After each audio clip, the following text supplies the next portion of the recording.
to be back in the room. So welcome back. Welcome to this meet. Good afternoon, and everyone is welcome to this meeting of South and West Plan Panel. My name is Councillor Eileen Taylor, and I'll be chairing today's meeting. Could I remind everyone that today's meeting is being live streamed on the Leeds City Council YouTube channel so that the public can observe this meeting without need to be present. South and West Plan Panels deals with application from the south, northwest, and west of the city. The aim of the panel is to hear all the relevant information from applicants, members of the public, and council officers to help members to make their decision. Could I now invite members and officers to please introduce themselves and turn their mics off after you introduce yourself. Can I start on my left? Lawrence Hill, Principal Planning Officer. John Booth, Principal Engineer Highways. Catherine Holloway, Team Leader in Sites and Policies. Councillor Sharon Hamilton, Morecambe and Meanwood Ward. Councillor Jules Heselwood, Wheatwood Ward. Councillor Jim McKenna, Armley Ward. Councillor John Garvani, Horsforth Ward. Councillor David Jenkins from Killingbeck and Seacroft Ward. Hello everyone, Councillor Jordan Bowden, Roundhay Ward. Daniel Wilmoth, part of the Plans Panel team. Good afternoon, everybody. Councillor Dan Cohen from the Alwoodley Ward.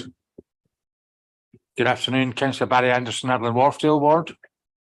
Hi everyone, Natasha Prosser, Governance Officer. Hello, Nikki Diol, Legal Advisor to the panel today. Good afternoon, Stephen Varley, Design Officer. Steve Butler, Group Manager for South and West and Lead Officer at South and West Plans Panel. Thank you. Welcome, Councillor Cohen, to our ward. I think you're subbing for someone yet. And we'll move on to the agenda. Could I hand over to you, Tasha? Over to you. Thanks, Chair. Item 1, there's no appeals. Agenda item 2, there's no exempt items. Agenda item 3, no formal late items. Agenda item 4, can members declare any interest? Thank you. Agenda item 5, apologies from Councillors Campbell and Smith. Councillor Cohen is here in place of Councillor Smith. And not an apology, but we welcome Councillor Jenkins to the board as well. Thank you. We'll move straight on to item 7, former Burley Road Library and Cardigan Road, Edinley. Chair, sorry to interrupt. Can we just do minutes of the previous meeting? Agenda item 6, sorry. Oh, yes, I keep missing that out. It's not in here. I know it's not in here. Is it? It is in there. Okay, could we move on to item 6, minutes of the previous meeting? It has been a while since we had our last meeting. I think it was in February. So take it that members have read the minutes. Are there any comments or agree with them? You've moved the Councillor Giovanni. Someone to second? Councillor Ezra, thank you. We'll now move on to item 7. Can I ask a matter arising really from item 6, agenda item 6, which is on item 82. So it was resolved to defer the application. I just wondered what progress has been made with regard to the deferment and what the timescale is likely to be. Would you like to answer that? There's been a number of meetings on site about the bridge and its operation, although I'll stress again, as I've done so many times before, because of the nature of the conditions, the bridge is not actually directly related now to the decision making on the application, but as you say, it was deferred, principally on the layout and design. We are aware that there's some new information that's been submitted with regard to design work, particularly on the properties that back onto the canal itself. In terms of the compliant house types, in terms of policy, I'm not 100% sure of that. They have changed some of the green space, particularly onto the entrance to the site as well. we've had discussions about the inappropriate parking and what measures can be prevented to stop parking actually on pavements, although I'm not sure that's something that we can pursue. There are still outstanding consultations that are required, therefore it's not being brought back just yet, but the intention is to bring it back in June. Are there any other comments? No? Thank you. So we'll now move into item 7, former Burley Road Library. As was said, members will remember that this application came to you some times ago. So I'll now hand over to the officers to take it through.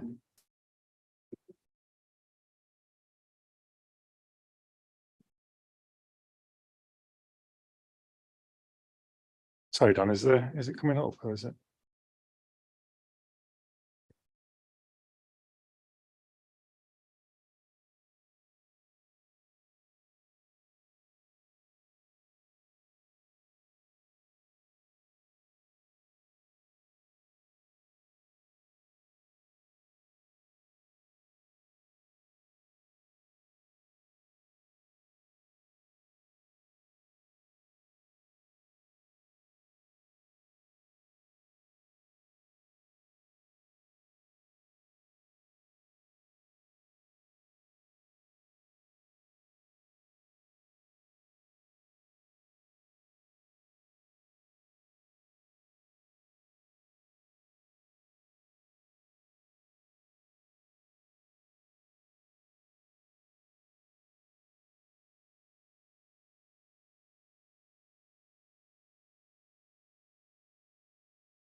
Okay.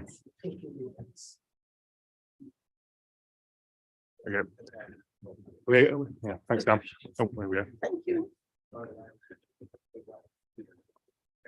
Crack on, fine. Okay, the application before members are for full planning permission and listed building consent for the change of use of the former Burley Library and the erection of a 6-storey extension to create a 78-bed space co-living scheme with associated communal facilities and a co-working hub. Just give some background on co-living. Co-living is an emerging form of tenure within the housing market, and although there are some operational schemes in London, this is still new to most core cities, including Leeds. Co-living is targeted at the recent graduate market, consultancy type workers who only need to be in a particular location for a few months, key workers who work in city centres, and also recent incomers to cities who don't necessarily want to rent on their own or know anyone to house share with. Although there are differences between different types of co-living, there are some general characteristics, these being they are purpose-built shared living accommodation. Excuse me. Residents have a private room or studio within the wider development, which includes range of shared facilities. Residents rely on or are actively encouraged to use shared facilities as part of their overall management and shared living approach. There's a single management operator on site. On-site management services, flexible tenancies and all-inclusive rents, and generally co-living schemes are situated within town and city centres that are close to employment hubs and concentrations and near to transport networks. The draft co-living technical planning guidance note, which was considered development plans panel in April, defines co-living as large-scale purpose-built and managed residential blocks comprising private living units with extensive communal facilities under a single management company. As Chair mentioned, members will recall that the applications were presented to Plans Panel as a position statement in November 2022 to seek opinions on the co-living concept together with detailed planning issues. The plans have been amended and further developed in response to the position statement discussions.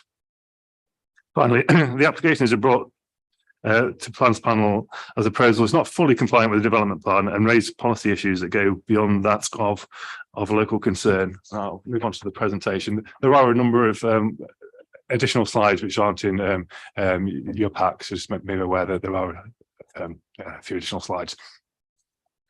The application makes to the Burley Library site, which is located on Cardigan Road between you can see in the centre of the, well, I'm not using the pointer, between the embankment development to the south and the Glassworks purpose-built student accommodation to the north, as you can see in the centre of the site there. The wider area is predominantly residential in character with a small amount of commercial and retail uses. The site is located between Burley Lodge Park to the east there, and then you can see the large Burley Park on the opposite side of the railway. Just further north from here is Burley Park Station, and beyond that, Headingley Town Centre and the Cardigan Road Centre. This is an aerial of the site. You can see from this that the site is located between, as I said, the Glassworks development and the embankment development either side of the site. The applicant is in ownership and control of all the buildings, and you can see that the library building is located between them, with car parking to the side and rear. You'll see from this that there's pedestrian access to Burley Park across the railway immediately adjacent to the Glassworks building. So some street views of the site. This is a view looking down Cardigan Road. You can see the embankment, 4-storey embankment building to the rear there, and you can see that the Burley Library building is in need of some work. It's in a tired state, and you can see this is where the vehicle access is to the site. Just bear with me. And this is a view back along Cottingham Road the other way. You can see the 4-storey embankment building, the library, the Grade 2 listed library, and then beyond that, the Glassworks development, which is sort of 4, 5, and 6-storey in height. So moving on to the scheme, this shows the extent of development proposed. The proposal is to retain and restore the library, the Grade 2 listed library. You can see at the front site showed in pink, and then extension to the rear of the library with a 6-storey extension to the rear. So that just clearly shows the parameters of the development proposed. In terms of what was proposed, you can see that the Burley Library is retained and restored to its original condition, and the extension is located to the rear of the building. You can see there how it steps back from the library building, and then begins to step back as well as you go up the stories. This is the front elevation. It also shows it in context with the adjacent buildings. You can see it's comparable to the scale of the glassworks.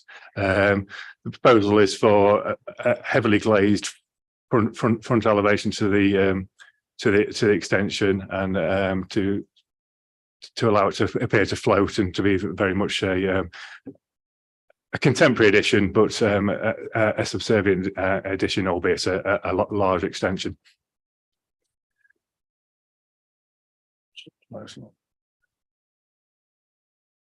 This is a visual of the proposal. It has developed slightly from this, but the proposal, as you can see here, is to extend the extension, the Burley Library to the rear there, add an active frontage to the side there, with taking the brick detailing through, with then the extension above that, with a heavily glazed, as I say, frontage and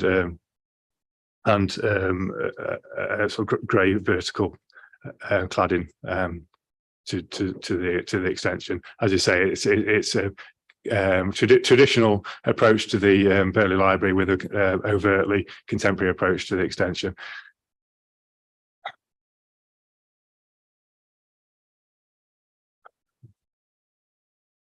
So it seems to have, there we go. This is the layout on the ground floor of the proposal. As you can see, the access is there to the north of the building, to access to 24 surface car parking spaces. The main Burley Library building is to be made into a co-working space. You can see that's denoted in pink there, with mezzanine co-working units shown in the lilac there. They're all 30 square meters, and to the rear there's the access to the building, and a small area of outdoor amenity space.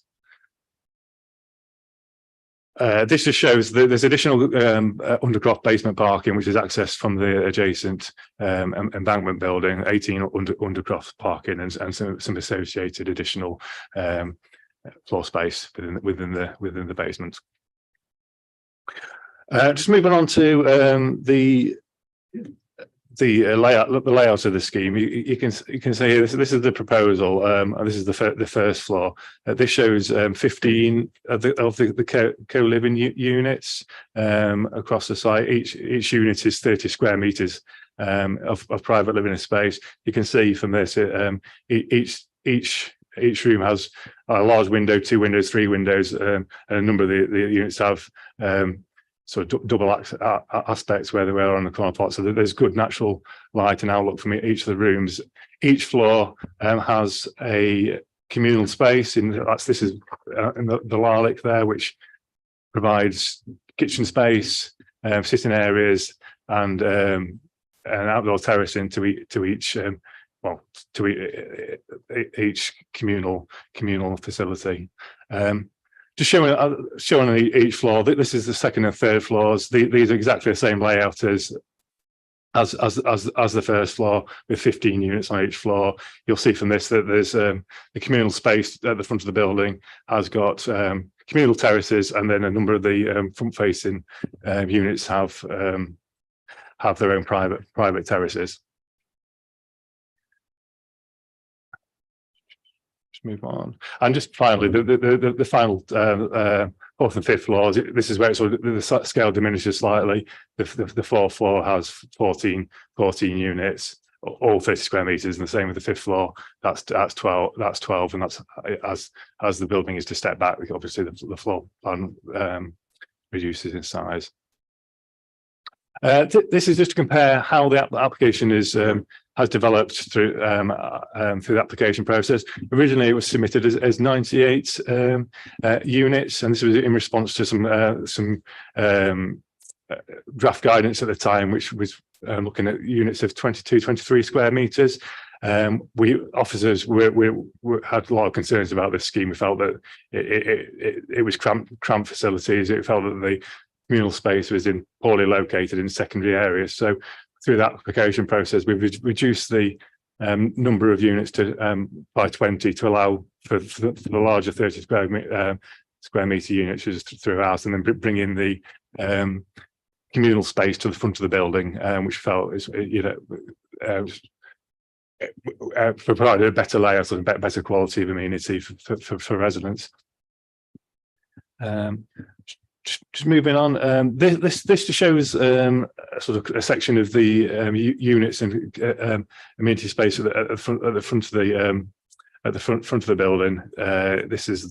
It shows the communal space where with the what I call winter terraces and the private units, again with the winter terraces. It's interesting here that the heavily glazed these terraces, so these terraces can be shut off or to the elements or open, so it's a flexible inside outside space, so they can be additional indoor spaces or used for outdoor terracing. This is just an image of the one of the flats at the front. So just to show what the private units have, the access there, and entering into the kitchenette with sitting area with a bathroom off that, some storage space, and then a larger area which has the bed and the sitting space. And this shows the units which also have the benefit of the private what deemed termed winter gardens. This just shows a little bit more imagery of the communal space. This shows, you can see shared kitchen and eating facilities there, which provide access out onto the outdoor terrace area. The first and second floor actually have a double height space which links the two spaces. So there's a communal cinema sitting area for residents on this floor, and the next image shows this better. You can see how there's the kitchen and sitting areas on both floors, and then a sort of double height space, which we think is a nice feature, and also aids sort of permeability and sort of that interaction of residents, which is so important in these co-living developments. Sort of moving on just to the work proposed to the library building. Took a few photographs here. We'll just show the internal space. Members will recall from going inside. It's empty, but it retains all its original features, or significant amount of its original features. So oak paneling, lanterns throughout. Sorry, it's sticking a bit. Yeah, so like the oak paneling,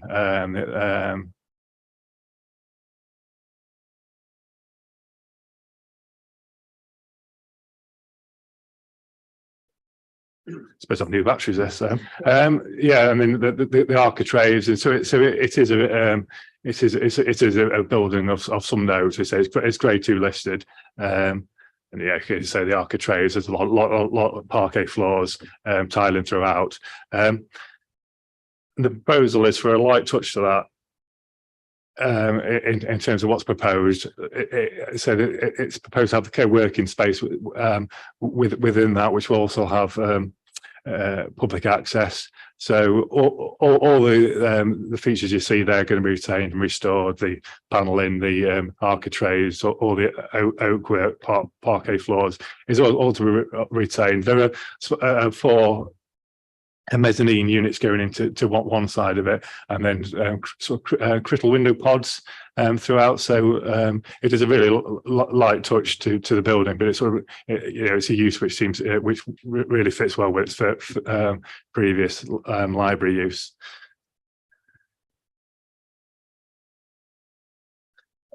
This shows the overall the site. As I said earlier, that the applicant owns and is in control of all the buildings within the site. So, whilst it's important to stress that the building, the proposal works on its own and has sufficient facilities to provide an amenity level which offers acceptable. It does have the benefit, and again, members will recall from when we went on the site visit previously that the occupants will have access to some of the facilities at the adjacent glassworks, so gym, cinema, reception, outdoor areas. So, that's an additional offering which which I think helps improve the overall offering to future residents. And I should say that the parking on the site, there's 24 parking spaces on the surface parking and 18 underneath, and that's going to be managed across the site. Currently, the parking is undersubscribed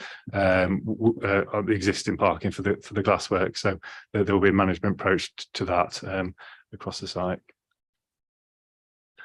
So, yeah, in conclusions, the emerging proposal for co-living accommodation is a new concept for housing provision within Leeds, and at the current time is not subject of any specific planning policy. Accordingly, each case needs to be considered on its merits with reference to existing policy and emergent guidance. In weighing up the planning balance, the absence of a specific policy within the development plan for co-living development, and as the model specifically proposes private units below the nationally described space standards, this of course weighs against the development as the scheme does not comply with H9 of the core strategy.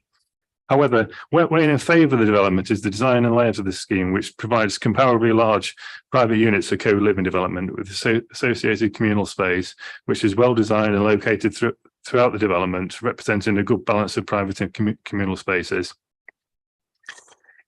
In addition, the scheme proposes the sensitive restoration and reuse of the Grade 2 listed Burley Library, returning public access to the building. The design of the 6-storey rear extension is considered to be high quality and sympathetic to its setting, creating 78 residential units on a sustainable brownfield site within the main urban area and providing off-site green space and affordable housing contributions. These factors weigh significantly in favour of the development. So in summary, whilst it is clear that there is no policy provision either within the Leeds Development Plan or the National Planning Policy Framework for co-living development, it is also clear that this is an emerging model for housing development in Leeds and other core cities. In assessing the case on its own merits against the existing planning policy and guidance, it is considered that the benefits of the development outweigh any conflict with planning policy, in particular policy H9. As such, it is recommended that, subject to conditions and the completion of the Section 106 agreement, planning permission and the associated listed building consent is granted. With that, I'll pass it back to you, Chair. Thank you. In accordance to our protocol for public speaking, we would normally have speakers to speak on the application. However, as this application was heard before a previous meeting, there's no substantial changes has been made to the application. So there are no speaking right on this application. We'll ask members now to ask the officers if you have any questions by raising your hand. Councillor Anderson. The development plan panel meeting on the 4th of April had a number of resolved items. I personally, as a member of the development plans panel, have heard nothing since. So why have we got this here? Because it was very clear what was resolved at that meeting. And some of you were at the, I accept, but others won't, and haven't a clue what I'm talking about. I accept that. But those of you who were at the development plans panel, so why are we here? Thank you. Catherine Holloway from Science and Policies. Yeah, we brought a draft guidance note, technical guidance note on co-living to development plan panel back in April. We're still looking at the changes due to sort of resourcing. We've not been able to re-bring that through. It was draft, it is draft. There are a number of issues that were raised at DPP. Some of those issues need to be looked at in terms of the longer term and will be within the scope of the local plan update, LLP 2040. It is the role of the guidance note is to supplement and signpost to existing and current policy. And that is how this scheme has been assessed against. It's been assessed against those current policies. The guidance note as a technical note can't introduce anything new. Now, some of the aspects that were raised at DPP were raising hypothetical issues around sort of maintenance and ownership and occupation, and these cannot be addressed at this stage. We can only point and signpost to existing policy. I accept that answer. Thank you for that answer. What my query is that those of us who were on development plans panel had seen something. You can't unknow what you've read, right? Rightly or wrongly, you can't unknow the debate that took place at the time. Others have not had the same benefit from it. So should that information have been provided to plans panel members so that everyone had equal knowledge and equal chance to interpret whatever was there before them? I'm just asking for a point of fairness, that's all. Because I personally find this a very difficult, as a result of attending the development plans panel, it's a difficult debate. There were pros and cons on all sides. And I can't unknow what that debate said. Can I just have a point of clarification, please? Yeah, no, of course. Thank you, Councillor Anderson. Just as a point of clarification, clearly Development Plans Panel have select members on there in relation to emerging policy or policy papers and implementation notes that are going to come forward for executive board approval or to go and go through the statutory process for local plans. As I understand it, that meeting that DPP convened was to consider an emerging guidance note. Now, that guidance note is non-statutory. It's not binding at this moment in time. It was a discussion point, and that was a situation whereby members had lots of comments and officers have taken those comments on board and gone away with them, and they will return that back to DPP being the correct forum at a later stage. However, I appreciate that that was done in a completely different forum. We as local planning authority are under a legal duty to determine applications that come forward, irrespective of whether there is a planning position on it or not as a local authority. We're not unique in this position. There are many local authorities across the country who are obligated to determine these applications. And it's slightly unfortunate that we've had this discussion at DPP and there's been no conclusion. I appreciate that the report doesn't contain those details, but in fact, the materiality of those discussions are irrelevant for the points that you're considering, because you're considering this application against the policies that we've got in our plan, and it sets that out quite clearly where compliance is achieved and where it's not. Okay with that, Councillor Anderson? Yeah, that's okay. Okay, Councillor Cohen. Thank you, Chair. Can I just clarify something? First of all, paragraph 26. I just want to make sure I'm understanding something correctly. It says the proposed kitchenettes, fourth line down, the proposed kitchenettes in rooms taken into account, and then it says the studio kitchen would provide and then a list of bits and bobs. Is that the kitchenette inside the cell, so studio?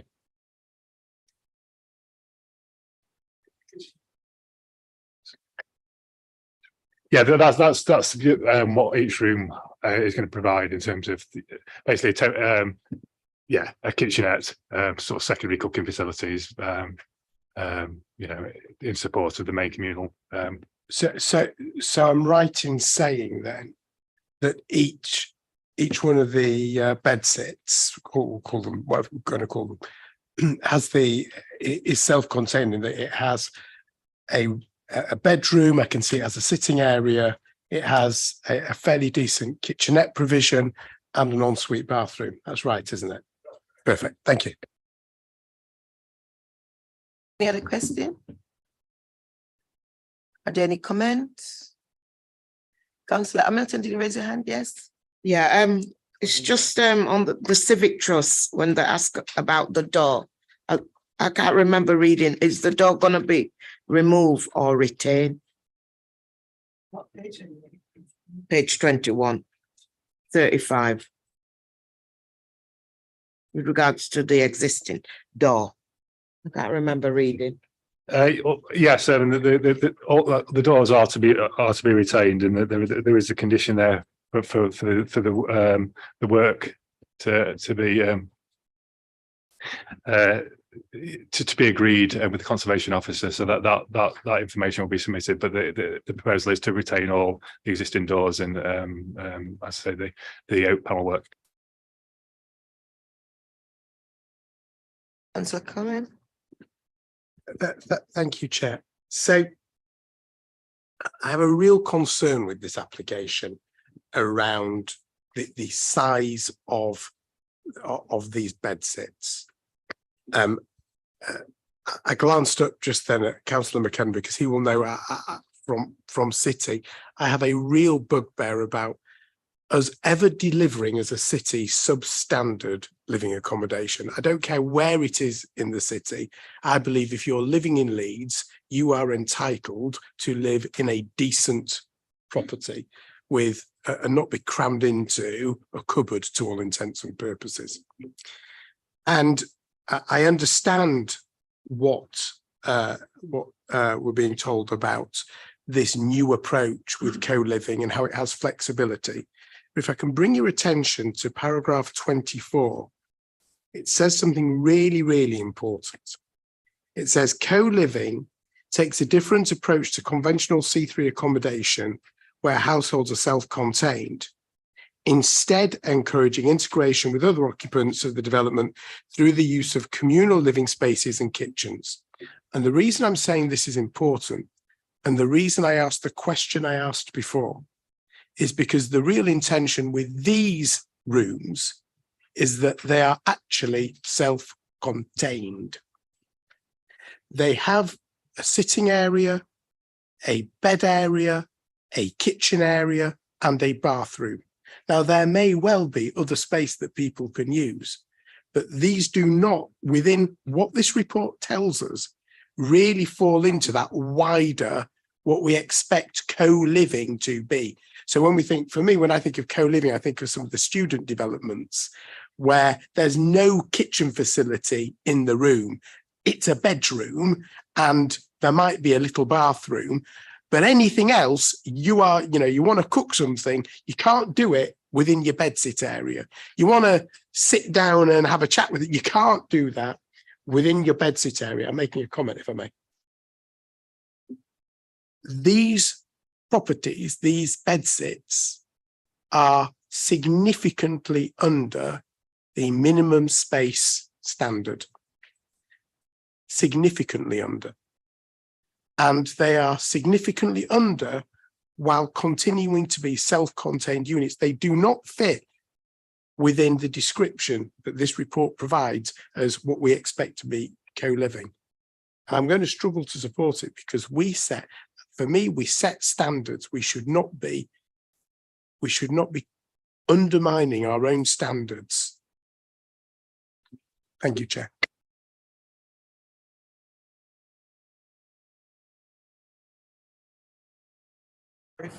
Sorry, there was just one comment. Sorry, there was just one comment that you made, Councillor Cohen, that either I got confused by or it perhaps needs correcting. There are cooking facilities, so it is a self-contained unit for basic cooking facilities provided within the unit. So it's not quite as was described by yourself, I don't think. No, it's exactly as I described it, and then you described it the exact same way. So we're on one page. These units are self-contained units. We talked in paragraph 24 where it's co-living, that we have communal living spaces and kitchens. In other words, we don't expect people to use their little cupboard to do their cooking. We expect people to go, and in that situation, I absolutely would say, fine, we can take a hit on the minimum space standards, because people are not going to be spending the vast majority of their time in their little cupboard. They're going to, when they're having a meal, when they're having breakfast or whatever they're going to be outside, and then you can start to logically bring that space into your minimum space standard. But we have a very comprehensive living area with a well provided kitchenette, which is why I checked what was in it, with a bathroom, a sitting area and a bed area. It doesn't meet the space standards. It's not approvable according to our policies by some distance. Councillor Jenkins. Did you know? Sorry. Yeah, I'm referring to paragraph 105. Really, some of us went to a carbon reduction seminar yesterday for members. So I think there's an intention to sort of look at sustainability and climate change in this document, but there's no actual explanation as to what actually will happen, whether there's going to be ground source heating, there's going to be water butts, how to cope with the grade 2 listed building and improving insulation and so on. So I just wondered if we could ask for those matters to be looked at.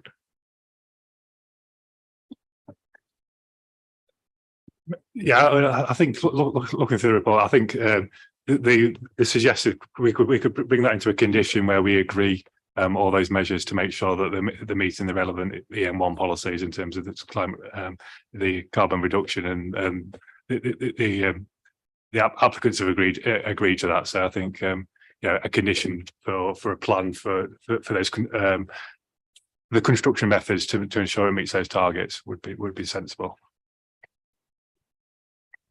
So can we run it past the officers in the department, like Signer and Victoria? Would that be possible? I think that'd be the benefit of the condition. We can have that. We can have that debate and run it past the experts. Advice we've got in the team now too. And yeah, we can agree a plan for the building then as part of the conditions of any permission. Thank you, Councillor Esselwood. Yeah, it's paragraphs 35 and 36 on affordable housing. I mean, it talks in there about commuting a lump sum, and I think people, from previous meetings know my views on that. I'm not happy about that. I prefer the affordable. We're supposed to be a society that all live together, and we're supposed to have, affordable housing alongside others, etc. So we have got the commuted sum in there, which I'm not happy about. But the other thing is, when it talks about affordable housing, I know the last meeting when we talked about this, I asked about the rental for these units, and I'm sure it was something like £250 a week or something. It was exactly, Councillor Cohen, for what you've just said. It's an extortionate amount of money, and it says here there is no evidence there is a demand for affordable co-living accommodation in the city. Now, if the prices of rent for these units are still the same, then that's pricing a lot of people out of renting one of the exact people it's aimed at. Young professionals, 20s and 30s, that price is pricing people, that's £1,000 a month for, as Councillor Cohen describes, a cupboard. So I do have my reservations that the amount of money, if that's still being charged for a very small unit, aside of the commuted lump sum, which I'm not happy with. And I just have an issue with, if that's still the amount, then nothing is affordable about this development, and I have concerns about that. Point time, Councillor Eswood. The rent included, if you read on page 27, it covered the electric, water, council tax, internet. So when you look at today's prices, how much would you pay per month for all these bills? Well, for a cupboard, it wouldn't be that much. Sorry, I had to come back on that. I appreciate what you're saying, but it's still a lot of money. Councillor Hasselwood, the cost of living and the cost of the units is a private matter. It's not a material planning consideration for you to bring into considering whether this meets the legal test of sustainable development. Would it be worth me just clarifying exactly what the living accommodation that they're getting in terms of And the commuted sum as well. What is that set in stone? What's happening with that? Well, it's not set in stone, but in terms of sorry, it's on this. In terms of the accommodation, each unit is 30 square meters, which is obviously the minimum standard is 37, so we are short of that. There's the communal spaces throughout the building and all the shared spaces, which adds up, if you aggregate it across the site, is 38, approximately 38 square meters. So with officers, I think that's a good offering. And the models, how co-living is developed is there is that balance between private and communal space. So the facilities in the room are an essential part of that, how that's been developed. So for example, policy elsewhere, it is, like I say, it's a central requirement. There is that sort of balance between ability to live privately, but also live communally. So that's why there's those facilities within the rooms. In terms of the commuted sum, we discussed this previously when it came to position statement. We just feel that in this case, the off-site sum is the best way to provide it. In this case, as a build to rent scheme, funding for build to rent scheme. This is an approach they've taken elsewhere, where the co-living is slightly more developed. We just felt that was a good balance between the two. But I do take the point that there's providing off-site is not as good as providing on-site in terms of there's not the guarantee it's going to be provided immediately. But we just felt in this case, given this new approach, new tenure, we felt that was on balance. That was the approach to be taken in this case. So the 6 units which we require on site, we would have a mechanism within the section 106 to provide funding for that off-site. Ask for comment, but I think some of these questions should go into question. What just mentioned should go into question. But as Nikki said, we're not debating price in this.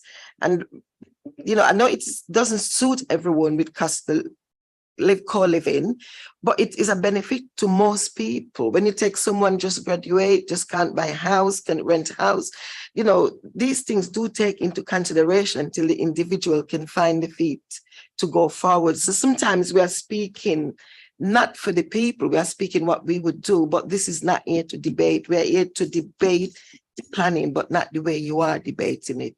Councillor Rodden. Hi, I'd just like to say I appreciate Councillor Hesselwood's comment and question. I think this has happened quite a few times on plans panel. I know even sometimes we can ask questions of developers that their answer simply might be, we meet the requirements. I still think it's our duty as members to ask relevant questions. And I think because it's build to rent, asking questions on the actual rent is very relevant to it. And I think we should be able to ask questions regardless of we might legally not be able to vote on that issue, but I think it's really important that we do bring up those issues. Thank you very much. Councillor Hamilton. I'm making a comment. I believe that the last time we said that it was looking a bit dominant, and it's been taken back. So it looks a lot better at this moment in time. And yes, I agree that the space is not very big, if I can put it that way. If they'd done less unit, there'd be more space. Obviously, we're here, and it's come that it's only 30 meters, which doesn't meet our requirement. But maybe we should have asked for the units to be reduced when it came the first time. So in order for them to make the units bigger, we've done that prior in the past when we're not being happy, but obviously we didn't stress on that the last time. So we're here, we've got 30 meters, like you say, it's small. Yeah, there'll be I'll tell you what will be in there. There'll be a little 2 burner for you to make something, bit of toast, fry egg. You know, and then if they want to cook a meal, they'll have to go out in the communal space. So yeah, it should have been a bit bigger, but we didn't pick up on that last time. So we are where we are. And I do like the stepping back. It's not so much over the library making it dominant, but I did say before that having those duplex spaces is so small to me still, but we are where we are. It's I like it, like the building, the stepping back, make it looks a lot better. Councillor Cohen. Thank you, Chair. Just to pick up on Councillor Hamilton's point, because we are where we are, but we haven't agreed on a size of unit. That's not something that's been reserved. So, well, it might be before us, but our job respectfully now is to decide whether we're prepared to accept something 20% or 19% to be accurate, but we're politicians, we round things up a bit, 19% below the policy that this council has set. And I'll be candid, I'm not prepared to support that. Now, whether colleagues agree or disagree is a matter for them. I think the applicants can go away and do a downside better, as you said, by reducing the number of units. But as it stands, I've got to look at what is before me. And so I am moving to refuse. Yeah, I'll ask you to second that.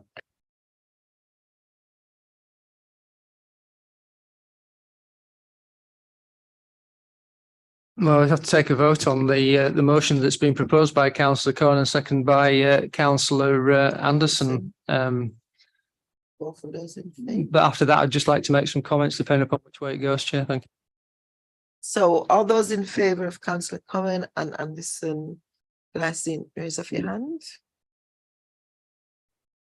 2, 3. All those against? I'm against it. I'm against it. Abstain? So we've got 1, 2, 3 abstentions. 4 abstentions.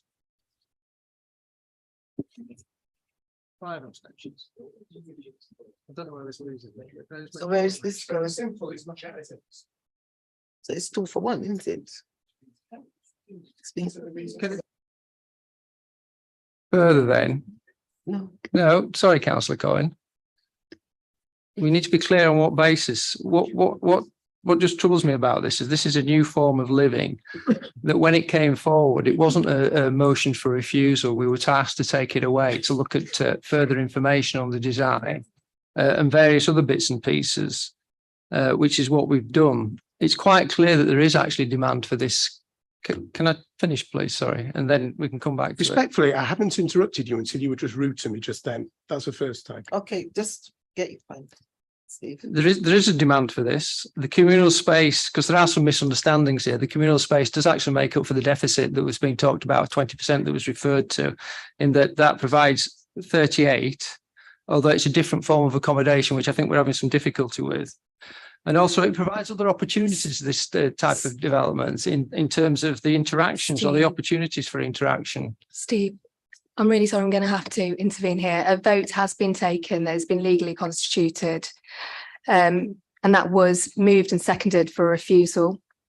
Under the council's constitution, it's the majority of votes that are taken.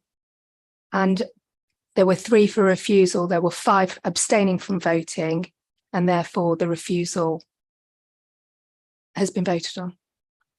The comments that Councillor Cohen had made was squarely in relation to space standards, which was seconded by Councillor Anderson. That's a basis on which the refusal would go forward.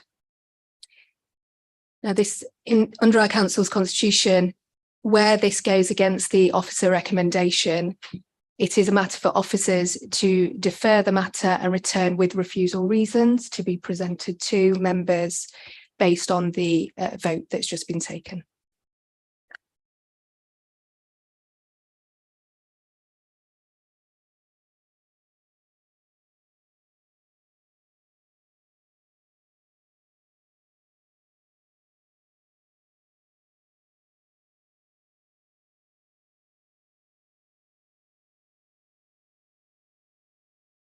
We'll now move on to item 8.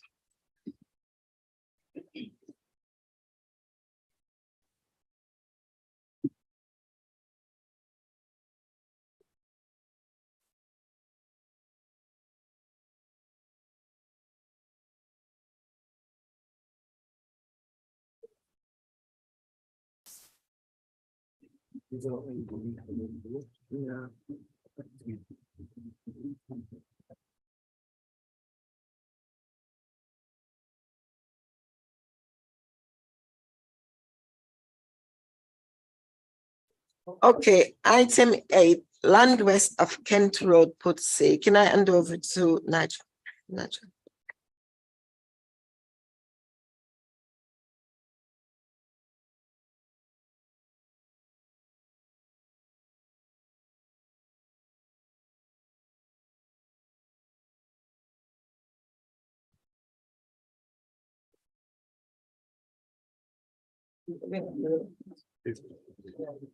Thank you, Chair. This presentation follows a member's site visit this morning and relates to a full application for a 600 place sixth form college on land west of Kent Road, Pudsey.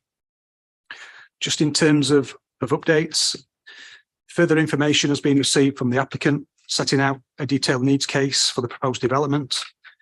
The supporting statement indicates that the City of Leeds requires significant growth in full-time education places for young people due to sharp and sustained demographic increase of the 16 to 18-year-old age group.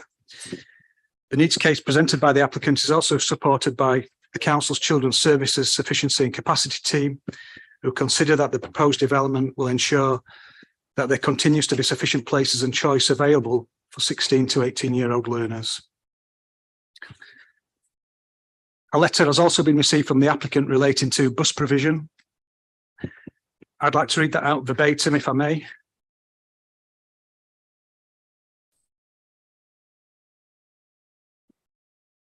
The applicant, Luminate Education Group, has reviewed the sustainable travel measures as part of the proposal. As previously stated, there is significant capacity with existing bus services within the area, and that would serve the proposed college at Kent Road. Notwithstanding this clear evidence of existing bus capacity, Luminate proposes a financial contribution which can be used if the service is affected by a reduced timetable at peak times for students or removal of the service altogether. This would support the condition set out within the travel plan to review available services 6 months before the college opens. A contribution of £25,000 is therefore proposed as a financial commitment per annum, subject to a change in the bus provision as previously set out. This can be reviewed after 5 years to establish available provision at that time.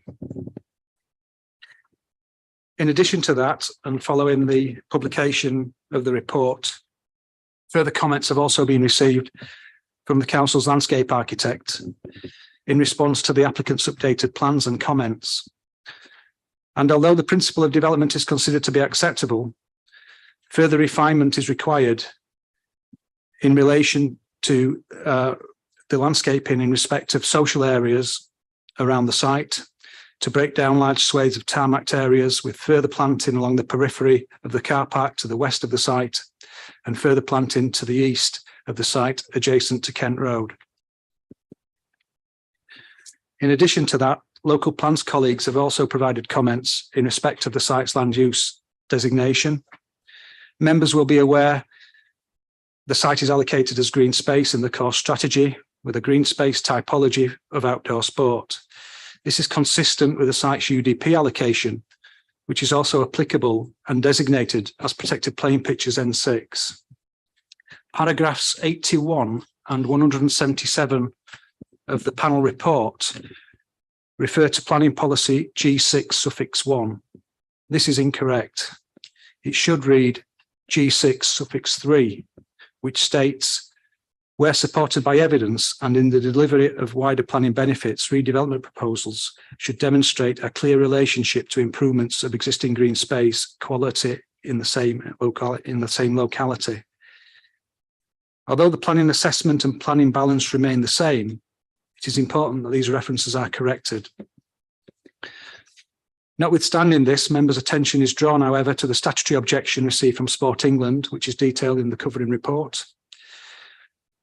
The supporting planning report also sets out national planning guidance contained in the MPPF, local planning policies and officers' assessment of such with regards to the loss of this protected playing pitch and the offer of mitigation provided by the applicant to carry out pitch improvements on nearby playing fields to facilitate additional play.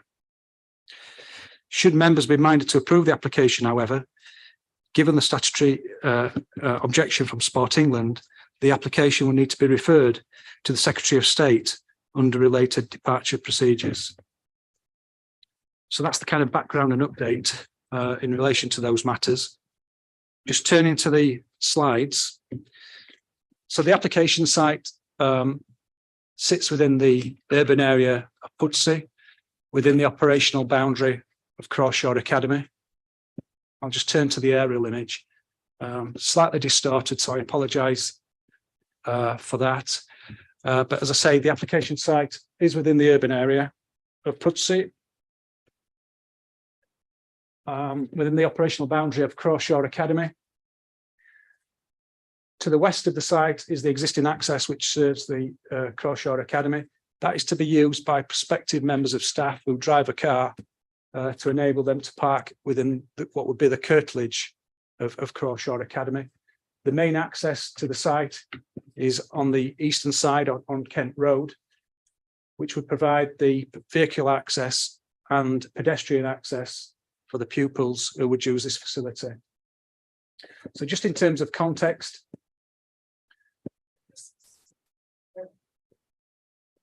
I didn't get to the site visit this morning. So which side, which bit did you say would be the best? So there are two. Yeah, I will. Yeah, there are two access points for staff. They would use the existing access of Robin Lane to the west, and for the public, for the students and visitors, they would use an access point off Kent Road to the east of the site. So just in terms of surrounding land uses, I've mentioned Crawshaw Academy with its buildings to the west and to the northwest of the site. To the immediate north is an all-weather playing pitch, which is floodlit, a slightly higher level than the application site itself. And further north are protected playing pitches, which are also used by the school. To the east of the site is Kent Road, which is a residential context, albeit to the southeast, there are some commercial units in this location just here. To the south of the site is Chaucer Avenue, which is at a lower level than the application site. And you will see that from some of the photographs, I hope, which help articulate that. So this is the main entrance off Robin Lane. As I say, that will be used solely by members of staff and not by students or visitors. This is a view of Kent Road from the south facing north. And the existing pedestrian access point, which is off Kent Road, where we met actually on site this morning, adjacent to the all-weather pitch. This is a view facing west across the site, and in the background are the buildings of Crawshaw Academy. And you can see, I think, from that the changes of levels and the existing condition of the pitch, which is clearly not used at the moment. And this is a view from the south of the site facing north. Again, it helps demonstrate the quality of the pitch, or the allocated pitch, and the changes in levels associated with it.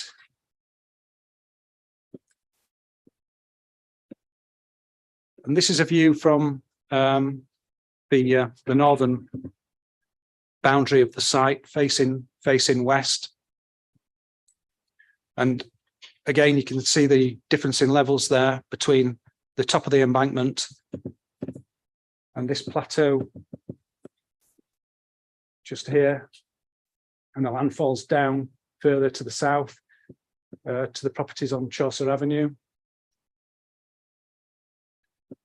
Again, a view facing south, and I think from this what we can see are the properties on Chaucer Avenue just here, and the changes in levels which are almost at first floor level when you look at that aspect. So the site is quite elevated in relation to those properties. And then a view from the northwest facing east, and again that helps demonstrate the variation in levels across the site.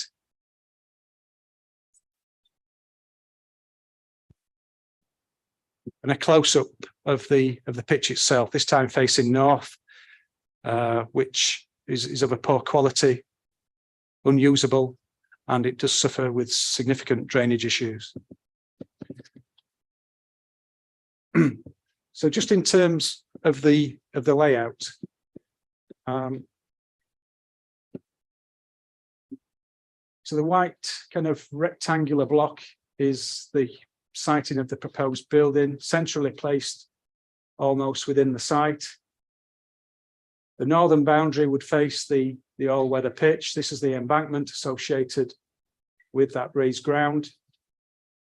The building itself is approximately 92 meters in length. Its orientation is east to west, and the width of the building is around 20 meters. To the front of that building is proposed car parking in this area here. That would be for students, and there's 20 bays allocated for students and visitors in this location. There is a central turning area to allow vehicles to enter the site and to egress as well at this junction on Kent Road. There are 10 drop-off bays to allow students to be dropped off in front of the school. Sorry, in front of the college. To the west of the site are 25 car parking spaces, which I alluded to earlier, which would be dedicated to members of staff. To connect the staff to the building, because it would be a separate entity, there is a dedicated footpath link, which would be a fobbed access to prevent pupils from the college entering the Crawshaw site, and similarly from Crawshaw Academy entering the college complex. To the south of the site is a proposal for a mature bund, which would be quite a significant bund of a variety of native trees and shrubs. The purpose of that is to provide a screen to the properties to the south on Chaucer Avenue. And it's considered that although from the outset there would be a need for a close bordered fence along this boundary here, approximately in this location, in the long term that would provide an effective screen, both visually, and it would also reduce noise levels as well. Just picking up the landscape comments that I mentioned in the introduction. Basically, our landscape architect is looking for additional planting along this elevation here, and also around the periphery of the car park to help integrate that into the landscape.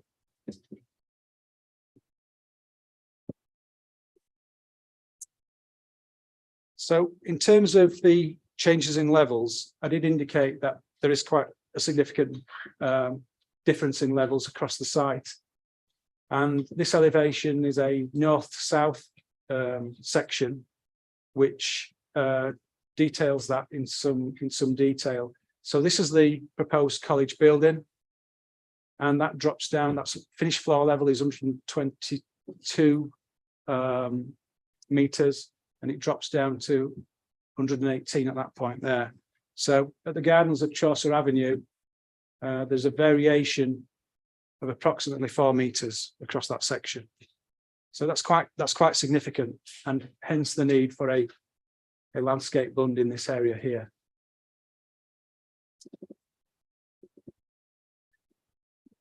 So in elevational form, the building is quite simple. It's considered to be quite calm and settled, with regular fenestration and detailing and space to void ratios. In terms of key features, I think it's just worth mentioning that, sorry, just jump the gun slightly. Okay, so in terms of elevational treatment, this is actually a central glazed section. This is the northern elevation. So this is the elevation which would face the existing all-weather pitch. This is the bottom section is a continuation of the top section. So as we look at it, this would be to the left of the top elevation, and this would be a central glazed section, as I say, regular fenestration and detailing, coping on a parapet roof to terminate the roof line. In relation to the southern aspect, and this would face or front onto Chaucer Avenue, albeit at its closest point would be 40 metres away. I think the most striking feature is this centrally glazed section with an oversailing canopy, breezily to provide solar shading.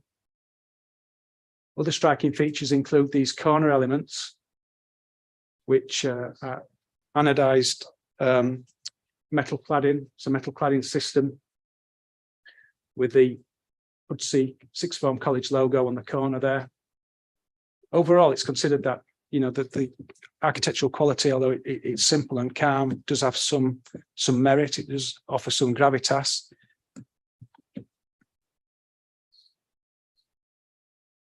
As a perspective, it's a 3D kind of perspective of it.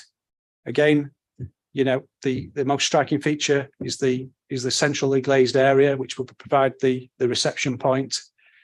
The corner units, the anodized cladding, which I've mentioned, it's a brick construction. It's responsive to the local context in terms of the materials and the quality of those materials. And as I say, it does respond positively to the architectural requirements which were discussed at the pre-application stage. And a close-up of the central canopy, showing the kind of the projection there and the shadow lines which that would create, particularly on this elevation just here.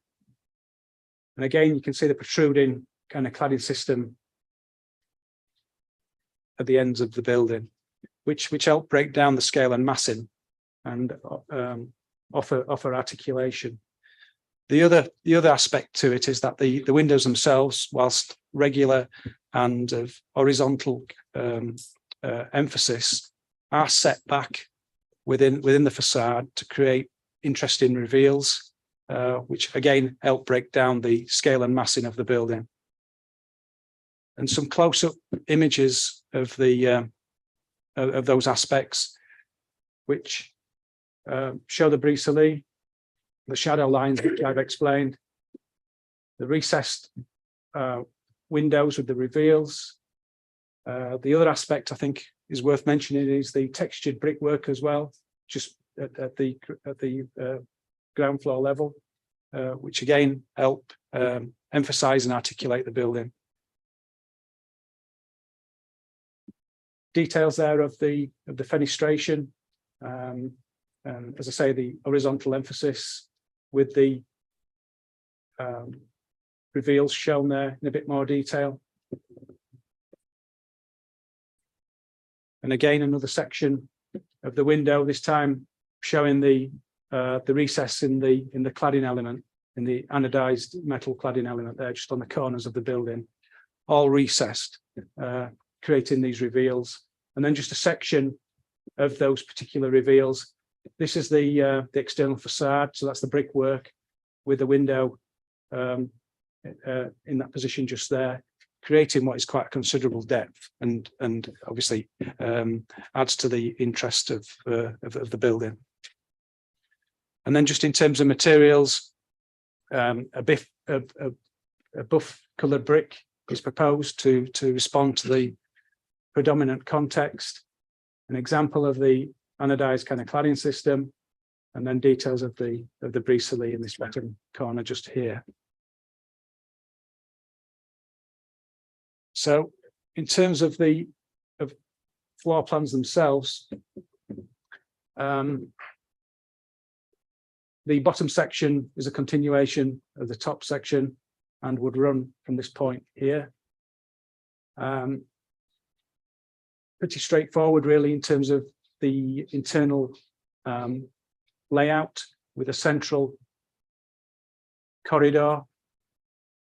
With in this instance, I think this is actually on the first floor. So this is a void over the dining room area. This is the reception, and then a main hall in this position here. And then classrooms running off that central corridor. And a repeat at ground floor level, this time with no void. So this is the main dining hall, the sports hall, as I say, the entrance lobby, a lift in this location here, central corridor with classrooms running off that corridor link. And then in terms of the roof plan, it's a flat roof solution. This would be the projecting canopy to the front. So this would be the southern elevation of the building. The plant itself is set back on the roof line with a louvered screen around it. At this point here and here is the position of the array of solar panels, which would be introduced as part of the energy and sustainability, as part of the credentials for that. So whilst it's recognised that the site does not meet the core strategy sustainability credentials in relation to public transport hubs and connections, I think it's worth noting where bus stops are in the vicinity of the site. I know it's probably not the easiest thing to read, but the yellow box with the black frame denotes the surrounding bus stops in the area. Adjacent to the site, there are two bus stops serving or providing services for the 14 and 81 bus service. To the south of the site, there are bus stops along Valley Road. To the north of the site, and it's just off plan, there is Lowtown with bus stops along that section of the road. To the northwest of the site, and again just off plan, but 1 kilometre away from the college or the post-college site, there is Pudsey bus station. So it's about probably a 7 to 10 minute walk away from the site.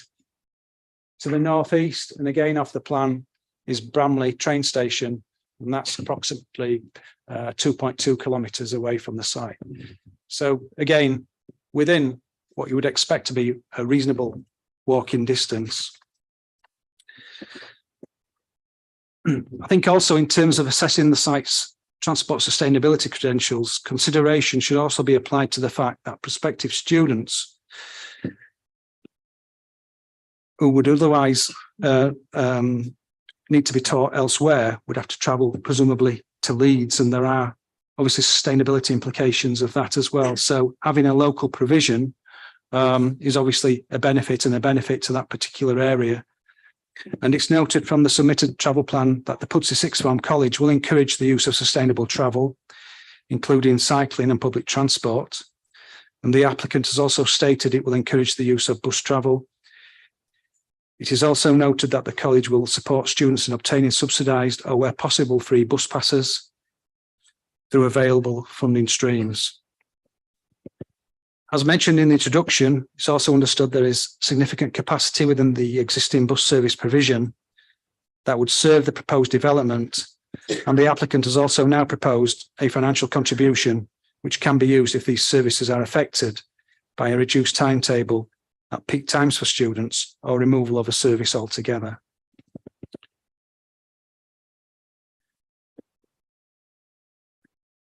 I was hoping to show you the extent of the external off-site highway works. That's completely illegible, and I'm struggling to read that, I must say.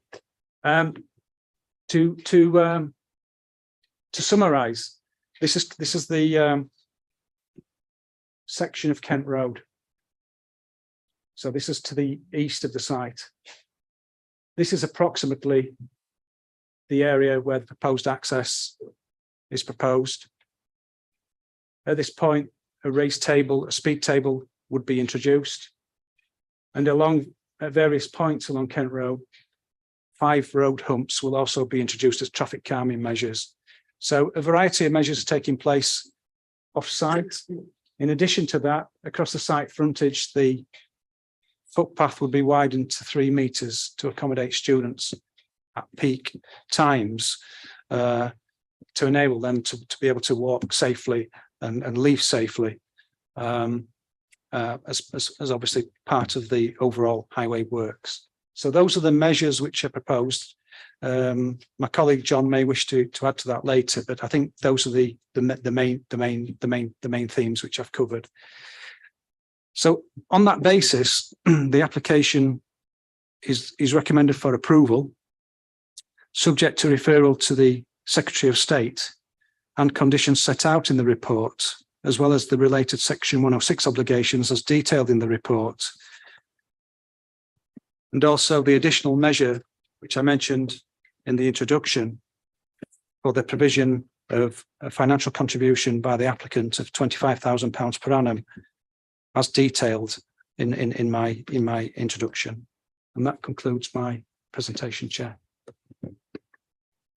Thank you.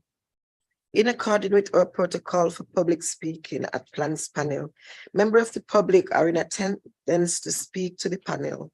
After they have spoken, I will invite members of the panel to ask questions of the speakers to clarify matters of facts, and those questions should be limited to relevant planning issues. I will then invite officers to clarify any matters raised, to point out any consideration raised in the discussion, but which are not material to determine the application. We have 2 speakers. We have one will be speaking against and one will be speaking for. First, we'll call on Councillor Don Siri.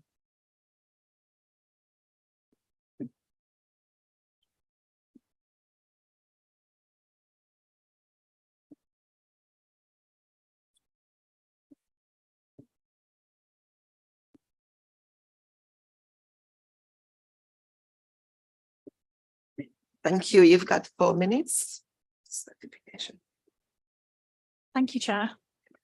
While I'm generally supportive of this application, I have a number of concerns which I'm grateful to be given the opportunity to raise here. I feel the site is wholly unsuitable for the proposals, and while I appreciate the opportunities and investment for Pudsey, the site appears to me to be made to fit rather than bespoke. It is what it is, though. I'm conscious of time and I've been allotted, and also I will raise my main concern regarding these plans. The infrastructure just isn't there to support 400 extra pupils coming into Pudsey from surrounding areas.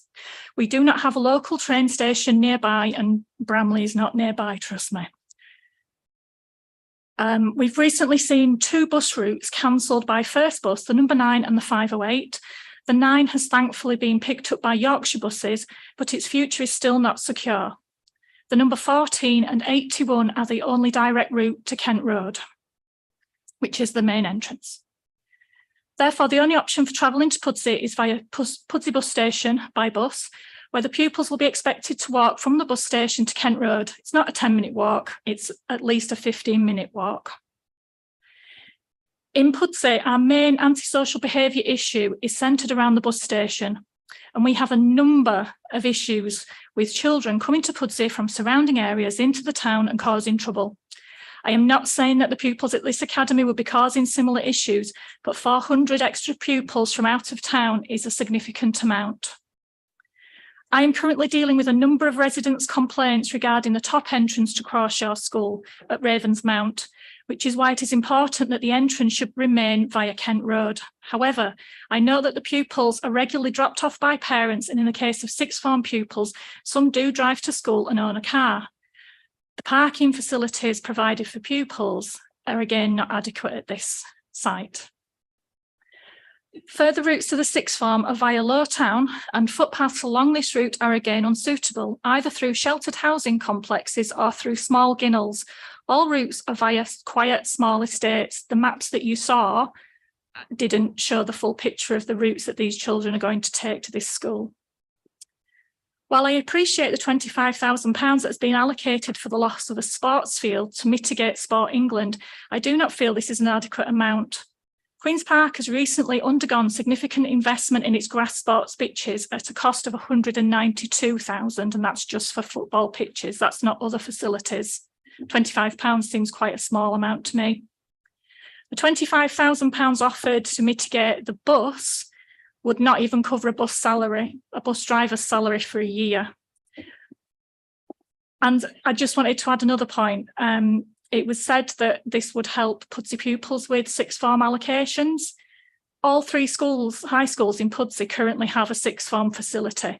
This would only assist pupils from out of the Pudsey area. It wouldn't help our children in Pudsey. They've already got sixth form accommodation. It would increase their options, but it wouldn't assist our children.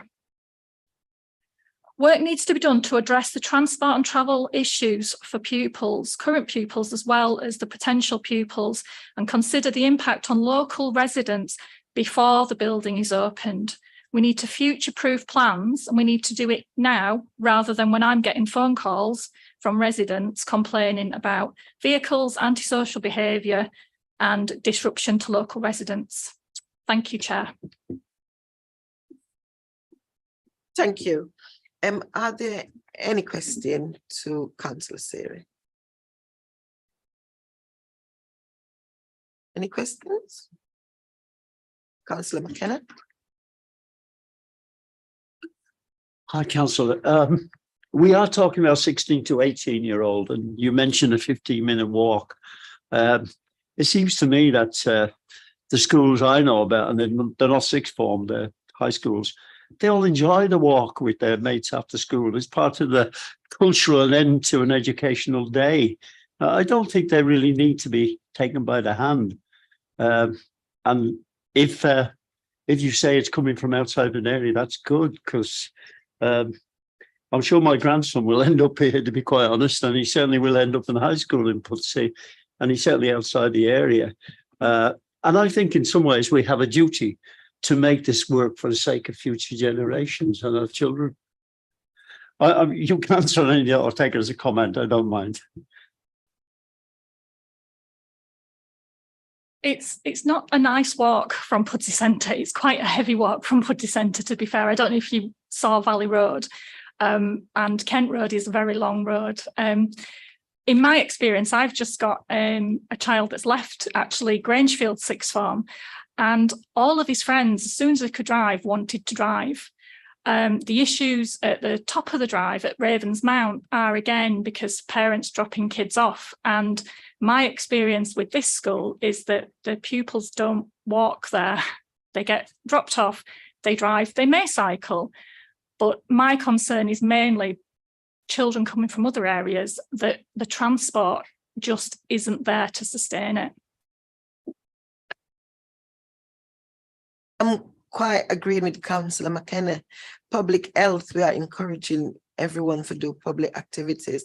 And this man, I went on the site visit, and from what I can see afterward, I don't know the routes, how far it is, but it's a comfortable walk where I think young people would really enjoy, as you know what young people do when they're together. I think winter, yes, but summer, I do know young people would enjoy that walk, and it's very good for their health and it's encouragement. So personally, I encourage that bit. Councillor Cohen. Yeah, I've lost my voice then for a minute. That wouldn't have been good for anybody. You look devastated, guys.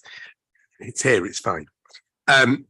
Yeah, just speak to me, if you could just explain, what's your view in terms of the sports pitch? I know Sports England are unequivocal in their objection, but I'd be interested to know what the view of ward members is in respect to the sports pitches and the loss of the green space and the loss of sports pitches, of course, once they're gone, they're gone. I don't want to take anything away from Sports England, but the pitch isn't used at the moment as long as I can remember. And I actually went to that school. It wasn't used as a sports pitch. To quote one of our outgoing councillors, some green belt isn't worth saving, in their opinion. I want to save all green spaces as much as I can, but this space, I wouldn't say is a green space that's being used as a sports pitch. Councillor. Yeah, it might be a comment, a question. I'm just concerned. I mean, I have a son who's in year 12. He's at Leeds College of Art over there, and manages to get himself on the bus and around and walks everywhere. Not the university, the college, the old, yeah. There, yeah. Who manages to get himself around on the bus. He knows the bus timetables better than even my mother, who's got a bus pass and runs everywhere as well. Exactly.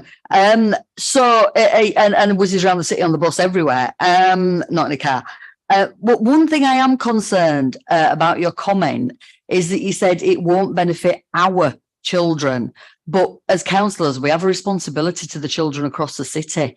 And in Bramley, the Leeds West closed their sixth form, as Councillor McKenna has alluded to, and other schools have closed theirs as well. And there was proposals. I used to teach at the Horsforth site of Leeds City College, and they closed it down and moved us out to the city centre.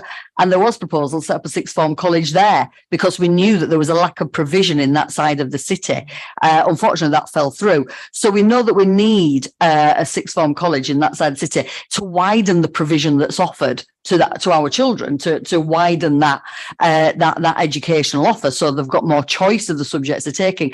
So I'm just a bit concerned that you say it won't benefit our children when we have a responsibility to the children, all children across the city as city councillors. Yeah, that comment wasn't about a them and us situation, and I agree. All children are our responsibility.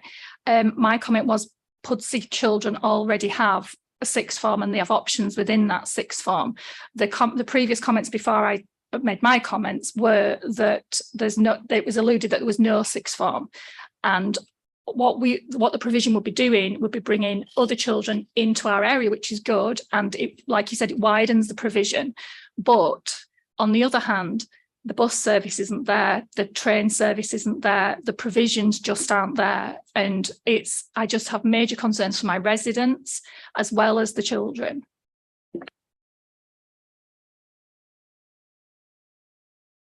Councillor. I just wondered if we could get a response in regards to, in the papers, it actually mentions that by building this designated sixth form, it sort of allows the expansion that is going to happen probably for a lot of perhaps schools in your ward. And I think the other two academies that it's saying it's going to take from is actually your colleague's ward, which is in Fardsley. And I guess I guess it's mitigating the fact that a lot of schools are going to have to develop to take in more children. And so by removing the sixth form element that they've currently got and having a designated sixth form, it allows the schools to expand without probably getting rid of their football pitches. I just wondered what you thought about that comment specifically. By having a designated sixth form on a pitch that isn't currently used, it then means that current secondary schools don't have to then develop more because they'll then be able to gain that space back. I can't speak about pre-stop. I think that's what you were talking about with my colleagues. Yeah. But with regard to Grangefield, I know they've got plans to expand and it won't be onto green spaces. I'm not objecting to the sixth form at all. I would really welcome a facility like this for the children in Pudsey and in surrounding areas. The problem is the site, I don't think, is suitable. It's been shoehorned in and it's been made to fit. If the bus facilities were there, if the facilities were there, then I'd have absolutely no objections at all. But my concern is where it is and the location. If you look on the plans, there's housing all the way around it, and it's quiet residential houses as well. It's not big sprawling estates that are just going to absorb this site. My concerns are that it's difficult to get to, it's difficult to get vehicles to, and we're going to see, as a councillor, I'm going to see more and more complaints from residents regarding vehicles, regarding antisocial behaviour, and access to the area. If the bus service was improved, I don't think I'd bat an eyelid. Yeah, Councillor Anderson. Don, just on page 41 of our report, it says that there is only, at the time of writing the report, there had only been 47 representations, 26 in support, and we accept that there is a corollary to that figure, but and 18 objecting. Bearing in mind the comments you've made, why do you feel the community have not objected more strongly in line with the things you've brought to our attention today? What do you think has been the reason?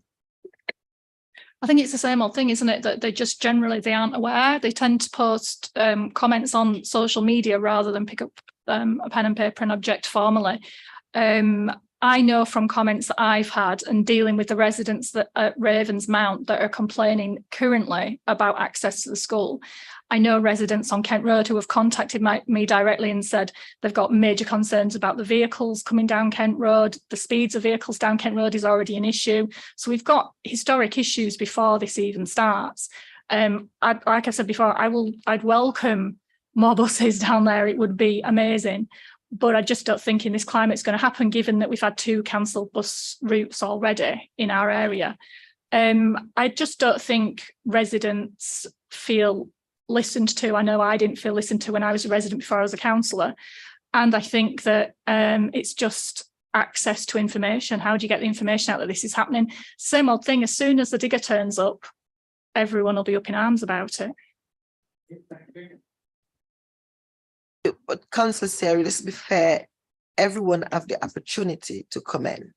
It was out there to the public. Some replied, some doesn't reply. So it's not that they don't listen to. Councillor Anderson asked you a question, what do you think? Again, I will say we cannot speak for the individual. Only they know the reason why they didn't. So obviously they're happy with it.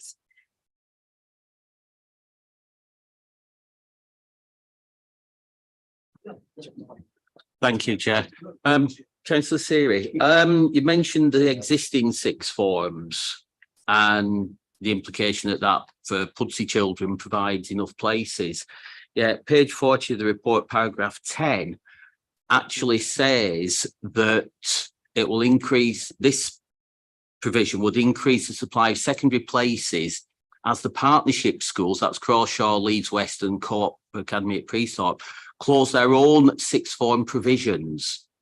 So that will be current Pudsey children going to this 6th form college, which is not what you were implying. Is that correct? No, that's not what I'm implying. I'm talking, I know there's provision for 600 pupils, which is why I was talking about 400 pupils that are coming from out of the area.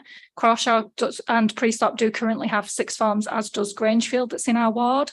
So they all, we currently do have 6th form provision for Pudsey pupils. So this would bring the pupils together in one place, which I think is a good thing. And I've said before, I'm not against it. It's just my worry is there's the amount of vehicles and people coming into this area that's a very, very built up residential area with no public transport available to them, or little public transport available to them. That's my concern. I'm not against the 6th form at all. I think it's a brilliant thing for Pudsey, and it'd be brilliant for our kids, just local and in the surrounding areas. But I just think that this transport system is just not there to support these children. Thank you. I take it there's no other question. Thank you. Before I've called the speaker in the second item, can I just draw to members' attention, a couple of days ago, there's an email came round from one of the applicants. I didn't see the email was withdrawn, but could I ask you please to ignore that email and make your decision on what's in the booklet and what you have heard today. Thank you.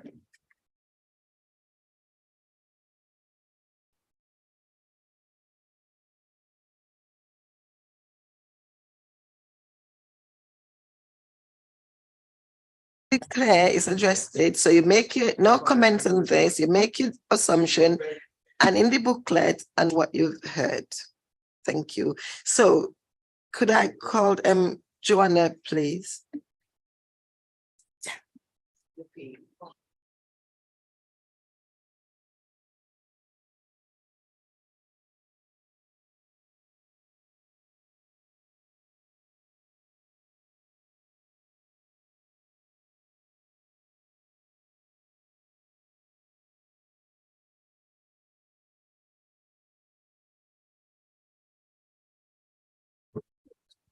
Okay, thank you very much. You've got 4 minutes to share. Thank you. Thank you, Chair.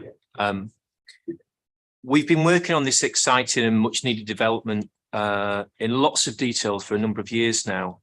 And it really is a genuine partnership between the 3 schools, Crawshaw Academy, Co-op Academy Priesthorpe and Leeds West Academy, as well as Leeds City College, which is part of Luminate Education Group. I think given the expected demographic growth at further education age in Leeds, and the fact that the partner schools have closed or are closing their post-16 provision, a high quality education provision is much needed in Pudsey. And we think it'll provide lots of benefits, not just that there'll be space for 600 students who will otherwise have to travel towards the city centre.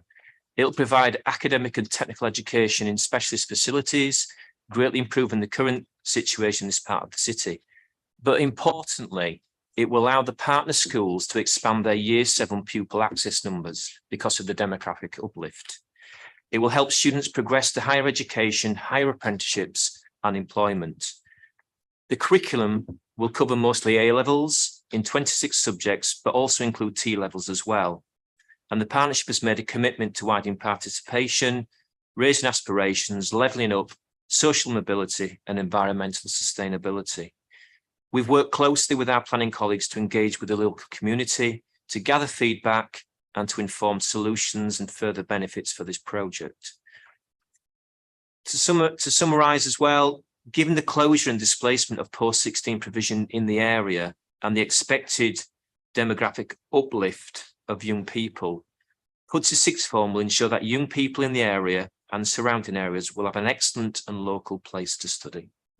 Thank you.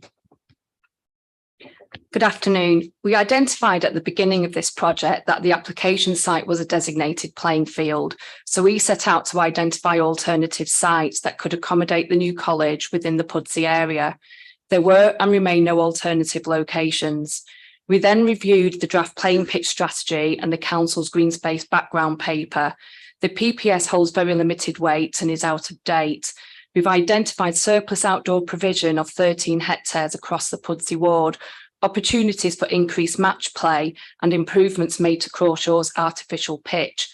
Unfortunately, Sport England would not discuss the proposals, dismiss the surplus and would only consider a replacement pitch which we've been unable to identify.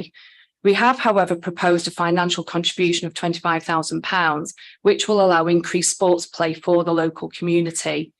The benefits of the new sixth form include growth and re-provision of the loss of some 480 sixth form spaces at the 3 partner schools and considered to outweigh the loss of the designated unused pitch.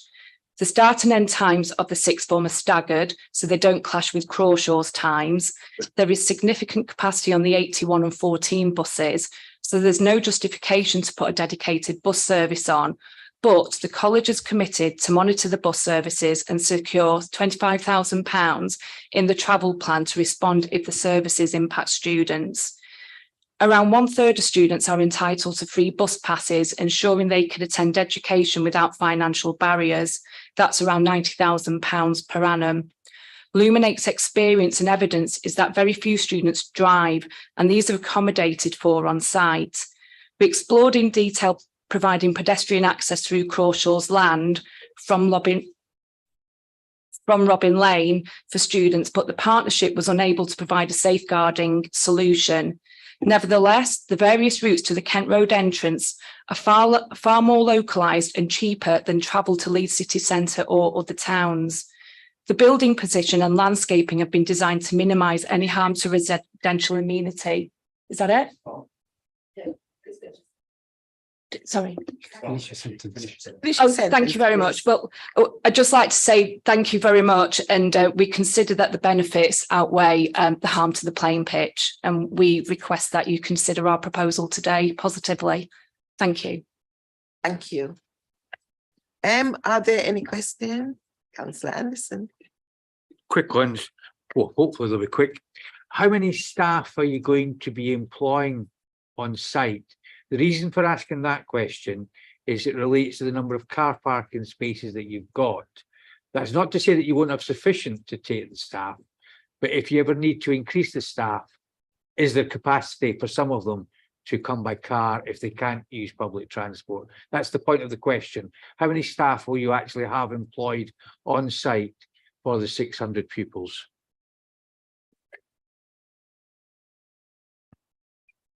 The number of staff is 45, and that includes part-time staff as well. So there'll be some element of car sharing too. And there is also the travel plan, which is important in terms of providing sustainable options for travel too. That's fine, thank you. And the other question, I'm not talking about using the green space for sports pitches or anything like that, but have you got any recreational space built into the site so that the students can, well, assuming we do get good weather sometime, can go out, sit out, do whatever they need to do outside, relax? Or alternatively, some people might want to take a basketball, and go to a sort of mugger type thing.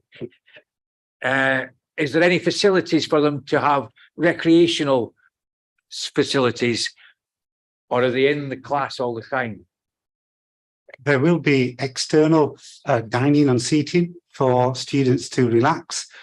Due to the constraints of the site, it's not been possible to provide any kind of sporting recreational spaces, such as a mugger for basketball or any of those types. There would be discussions with Crawshaw to see if we could, on a commercial rate, use their existing mugger spaces, but the site is restricted in terms of recreational sport. I am a non-teacher and have no children whatsoever, so I'm asking this question. From an educational perspective, is giving children exercise and youngsters exercise actually part of it to make their life sustainable, or don't they need them? Not at 16. As I say, it's a long time since I was 16, a heck of a long time since I was 16. I do. As someone who works in Educate Welfare Teachers Trade Union, and as a 17 and a 14-year-old, Barry, once you get to post 16, it's not a mandatory part of the curriculum. However, a seating place outside, my son, gym equipment will be more appropriate for them to go on at that age. Something outside like that, but it's not part of the curriculum, no. Does the applicant want to answer the question as well? The only other addition is on Wednesday afternoons, there is extracurricular activities which all students are encouraged to do. And that could be anything from sports at Duke of Edinburgh to further sort of tech training.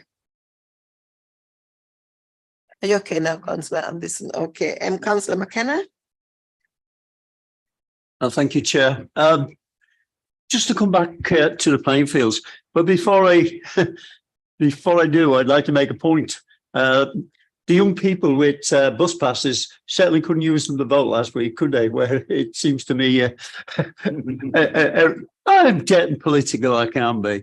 When you think that all the people can use the bus passes, and we were talking about bus passes, that's the connection, Dan. But my real question is, I don't think it's a great deal, 25,000 to improve sports pitches. I think you can be a lot more generous than that. We know, because we all sit on planning committees, how little you get for your money. I'd have thought, we could be generous there. It might help your case when this use goes to the Secretary of State, that you're actually putting some real money into facilities. I think it's a bit mean, actually, 25,000, and I'd like you can talk a bit amongst yourself if you want. I'd like you to consider offering £50,000, quite honestly, so you people can get. Are you seconding that, Dan? Yeah. So I leave it there, but it's very mean.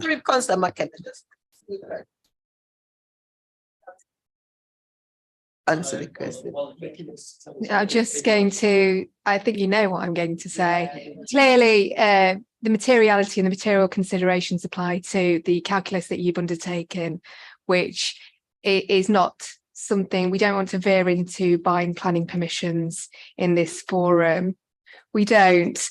And then clearly the 25k that's been put forward, I would hope has been calculated appropriately. And if you wish to recalculate that in accordance with the sums that you've got, that's a matter for you as applicant.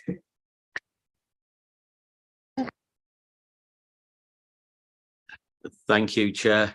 We had mentioned in the earlier presentation about solar panels. Are there any other sustainable energy measures going in? And what about rainwater harvesting? You've got a large roof space.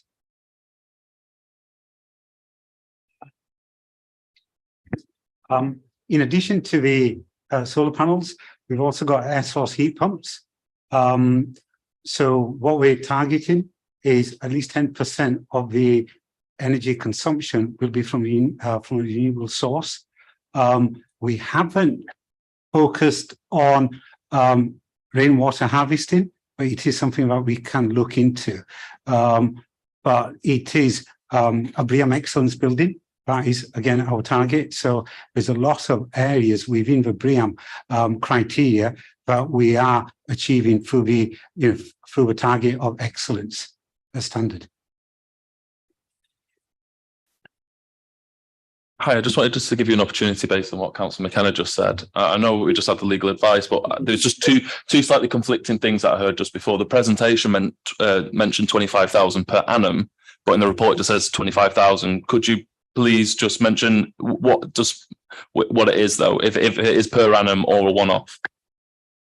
The 25,000 per annum is for the bus provision, and the 25,000 for the sports mitigation is a fixed amount. I wonder if I may expand slightly on that.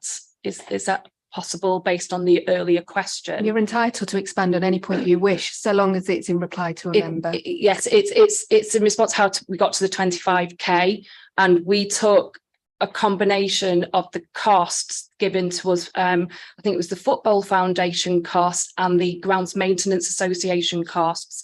And we looked at how much it costs per pitch based on the quality of that pitch. And I'm quite sure some of that set out in the plans panel report as well, which includes the costs it will be for the various aspects to improve those pitches so you can improve the match play on them. And we calculated that, and it allows us to provide that it allows the council using those monies to provide the improvements to and based on the cost to Hoofside and Queen's Park. So we used it on specific examples. So that's how we got to those monies. Thank you. Are there any other questions? No? I think mine might be for you, Nigel, with regards to Councillor Smith's point that she raised. Okay. Okay, so there are any other questions to it now? Thank you very much. Okay, so is Councillor Hamilton first comment to officers? Yes, mine. Sorry. I'm losing question. Yeah.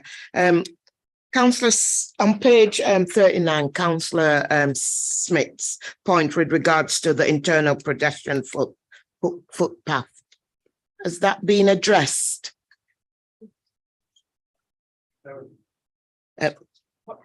Page 39, paragraph 5.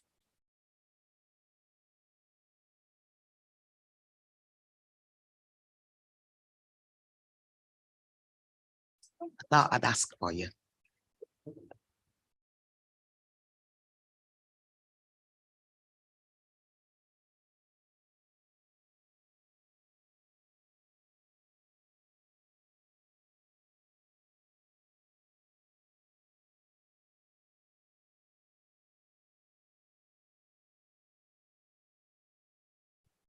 Thank you, Councillor Martin.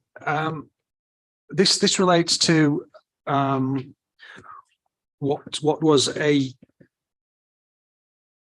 pre-application proposal for an internal pedestrian link through the Crawshaw site. I think that was explored by the applicants, but because of safeguarding reasons, it wasn't possible to provide that link through the Crawshaw Academy site, and vice versa. And I think I said that in the introduction, that the dedicated staff access route would be on a fob access system to prevent students from the college entering Crawshaw and vice versa because of safeguarding reasons. So for that reason, I think it was removed from the initial proposal. So that's based on safeguarding for the pupils. So will the staff entrance be safe then and lit? There will be lighting in the car park, and there is lighting along the section of the access route to the college itself. So it will be on a fob, as I say, and that will be secure and safe for all users. Okay, I'll go to Councillor Anderson first.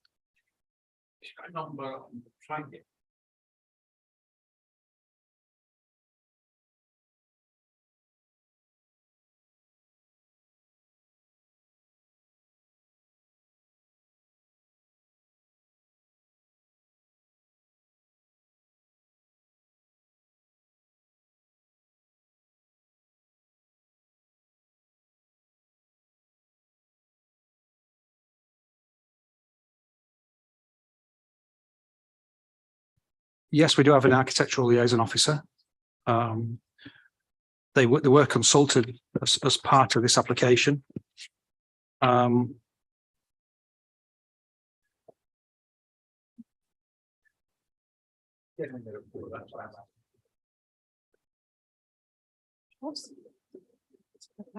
the time the application was published, no response had been received from the architectural liaison officer. Are they, to the best of your knowledge, are they satisfied that that the routes that are proposed are secure, to alleviate the concerns raised by Councillor Seary, or don't we know at this stage? Well, they haven't objected, Councillor Anderson, to the application. Highway colleagues have also assessed the application in terms of the permeability of the scheme and have raised no objections in that regard. Right. The next one is, what are the current accident levels in the area? Because I understood that 3 people have been knocked down on that area, and that's resulted in bringing the pedestrian crossing up the scale. It's been introduced quicker as a result of that. What's the general accident level in the locality? I'm sorry, I don't have the figures in front of me for that. If you give me 5 minutes, I can have a look at that. Okay. Yeah, That's fine. That's fine. And the final one is, can you confirm whether or not the walking distances that were talked about are policy compliant, or if they are not policy compliant, it is your view that they are acceptable within an overall framework? Thank you. I think I said in my introduction that the core strategy accessibility standards are not met. The site does not meet that criteria. I think it's a 5-minute walk to a transport hub. And I also think I mentioned that it's approximately a 10-minute walk, a brisk walk to Pudsey bus station, which is just over 1 kilometre away to the northwest of the site. And in relation to Bramley train station, that's just over 2 kilometres. That's fine. I'm happy. Yeah. Thank you. Council, can I just make it's something totally not on this application, but I don't know if you know Thorn Park Health Centre, where you go, where your doctor sent you. When you get off the bus, you have to walk good 10-15 minutes to get to the centre. And it's a really enjoyable walk. So I'm just taking it with the school. If the kids have to walk 10 minutes, it is a good activities. So sometimes we just have to work with what we've got. Don't actually disagree with you. So what we need to do is we need to then reflect our policies. Because in other words, what our job today is to ensure that whatever's before us is policy compliant. And if it's not, we then take a balanced judgment on it. So I was just emphasizing the fact one part isn't. The vast majority of it is policy compliant. That part isn't. I was just wanting clarification of that I do point. understand you. We are not changing the policy, but sometimes we are just based in on something. I don't know. Okay, Councillor McKenna. Thank you. Thank you, Chair. Question to officers this, so I'll apologise to our legal representative. I haven't had any justification that 25,000 would be appropriate for improving playing pitches in the area and is meeting our policy. I'd be grateful if you could take me through that. It seems to me a piffling amount, and I don't really think that you're going to get a lot of improvement on any playing fields for 25,000. I'm basing that on schools in my area, and I know how little that money buys. So please justify it so that I can vote for this. Thank you, Councillor McKenna. I think the balance is based on the need for the development, and there's an overriding need for that, and that's been demonstrated today. And there's also confirmation of that position from our colleagues in Children's Services who support that overall need. The mitigation offered by the applicant of a contribution of £25,000 is obviously betterment. I can't justify that figure. Clearly, in the scheme of providing significant infrastructure, it's not going to deliver that much. But I don't think the decision hinges on that particular matter. I think it's based on need. There is a surplus of playing pitches in the area when you weigh the proposal up against the green space background paper, which was used in evidence in terms of the preparation for the site allocation plan. I accept there is an objection from statutory objection from Sport England. They rely on a different document, and I don't think those comparisons are the same. But ultimately, we have to make a recommendation to you. But I certainly can't justify that sum. But all I can say is that it will be used towards enhancing sporting provision in the locality, and it is of limited weight in terms of the overall balance. I do understand the need for the facility, and I suppose that's why we're looking at things like inadequate bus service, worries about transportation, what have you. The need is one thing, but at the end of the day, if we're going to take away green space, and we are, and I mean, I haven't seen the breakdown in playing pitches in this area. It's not in the report that I've seen or read. So I'm in a position where I can't make a judgment that £25,000 is adequate in this case. And I think it's up to officers to convince me that it is, and I'm not being convinced. Okay, thank you. There is a section in paragraph 81, notwithstanding the fact that I've corrected the suffix in that paragraph relating to G6, but that does show that within the Pudsey ward there is a surplus of 6.18 hectares of outdoor sports provision. And as I say, that was used in evidence when the SAP was being prepared.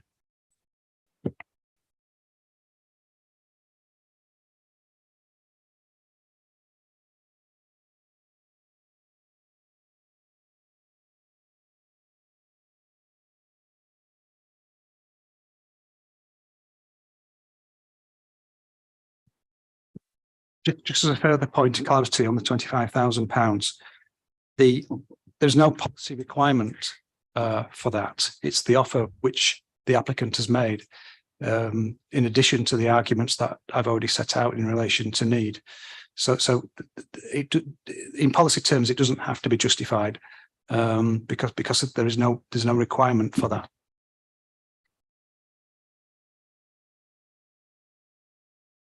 Just like to point out that in my own ward, Armley, there is a drastic shortage of playing fields, and a lot of young sporting people will play in Pudsey as well.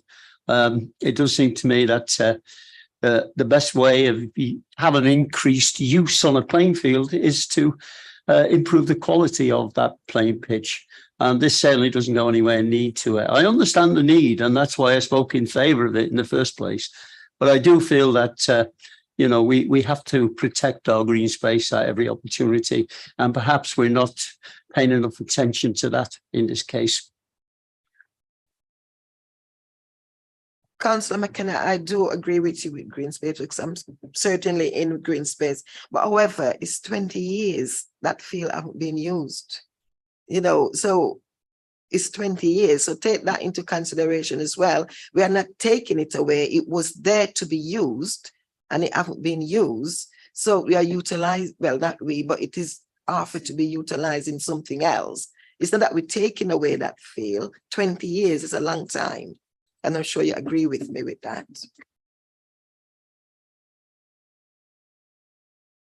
It's the money I'm talking about. Also heard it wasn't a money that required by law. It's something, should I say goodwill? If other word, it's not something that complied that they had to give. Let's say it's a good gesture.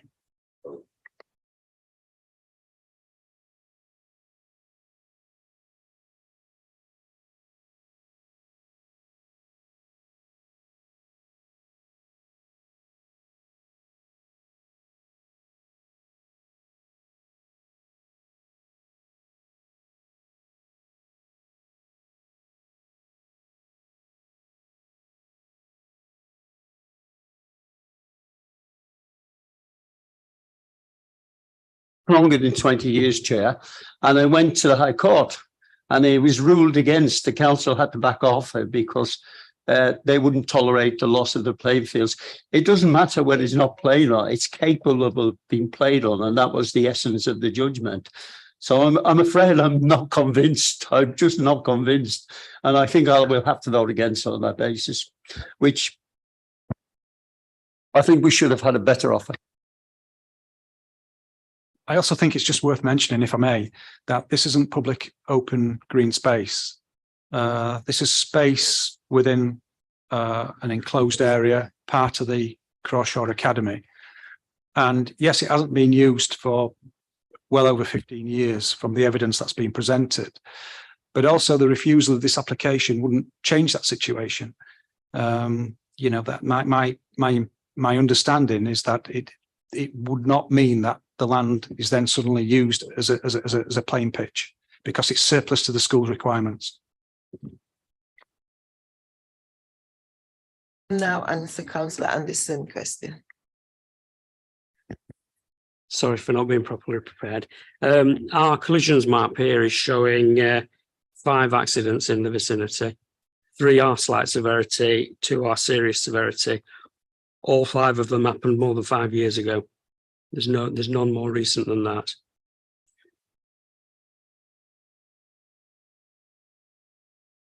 You okay with that? Yeah. Any more questions? No? Should we go on to comments? Any comments? Councillor Anderson. I saying I welcome this. The demand issue has certainly been met. There is a definite demand for this in the area, and the quality, I think, of what they're planning to do is great as well. Yes to both of those. I do have some concerns though expressed by ward members in terms of car parking spaces, provision for taxi spaces, the need for maybe a dedicated bus service to get people to and from, so that we can guarantee that the students will get there no matter what the state of the public transport is. So I also, because of personal experience, would need to see further information that the drainage is actually going to be dealt with, because personal experience has taught me that's not always the case. The accessible strategy, we've said that's not in compliance, but we understand why. And there have been some accidents in the past. Okay, I accept it's been a long time since, but if you're bringing more students into the area and more traffic, particularly for cycling, particularly with cyclists, if you're bringing more, if on the presumption that of the 600 pupils, it doesn't matter what percentage you take, you get more people cycling, and in conflict with vehicles coming or going, the probability must increase of an accident occurring, because the more you've got of a particular thing occurring, it must mean, and so I've got concerns there. So what I'm looking at is, fine, I can't vote against it, but I'm not behind it. Now, if there was a way to take the suggestion that came from Councillor Smith, that we go back, talk a bit further, and then we can talk to the residents again, then fine, I'd be happy with that. Now, I don't know legally whether or not in the time that the inspector is calling this application in, if we can utilise that time to try and bring in some improvements to try and keep it, because I don't want to hold it up. I don't want to hold it up, but I do have some concerns, and it's troubling me, to be quite frank, because I want to go ahead, but I've also got some concerns. I mean, generally speaking, because this is a departure from our local plan, if we're minded to approve this, then the whole referral goes to the Secretary of State's casework. So you can't really hold something back. It's got to be a full resolution in its own right. I mean, okay, I'll probably abstain in that case then. That's fine. Thank you. Right. Yeah. Councillor Cowan. Thanks, Chair. I've got real problems with this application, actually, because I think there are some real strengths to it. As colleagues have said, I think there is need for really good sixth form provision, and I have absolute no doubt this will be really good sixth form provision, along with most new build sixth form provision. It'll probably make really good STEM provision, and that's something that's definitely needed. But I have two real issues. One is the accessibility. And for me, it's more than it just not being policy compliant. I know every single councillor in this city has a good percentage of our inbox around parking around schools. I mean, it's just an absolute gimme. And when you bring sixth formers, there will be a percentage of those sixth formers that are going to drive. I would imagine I'm plucking figures out of the air based on, actually I'm not, I'm basing it on experience. It will be somewhere between 5 and 10% that will drive themselves to school, those that are able so to do. That's still quite a lot of additional cars into an area. There will be those that will cycle, and that's positively an increasing number, and I am, but that's because there isn't the local transport provision, and we accept that this is not policy compliant. So I always worry when something isn't policy compliant, particularly when it's something that is going to drive a minimum of 2 journeys a day. Because that's what's good, people arrive and people leave, unless they're going to live there, which is not. So I have real issues with this not meeting our accessibility standards. And then there is no secret, I am always really robust about trying to protect green space, because when it's gone forever.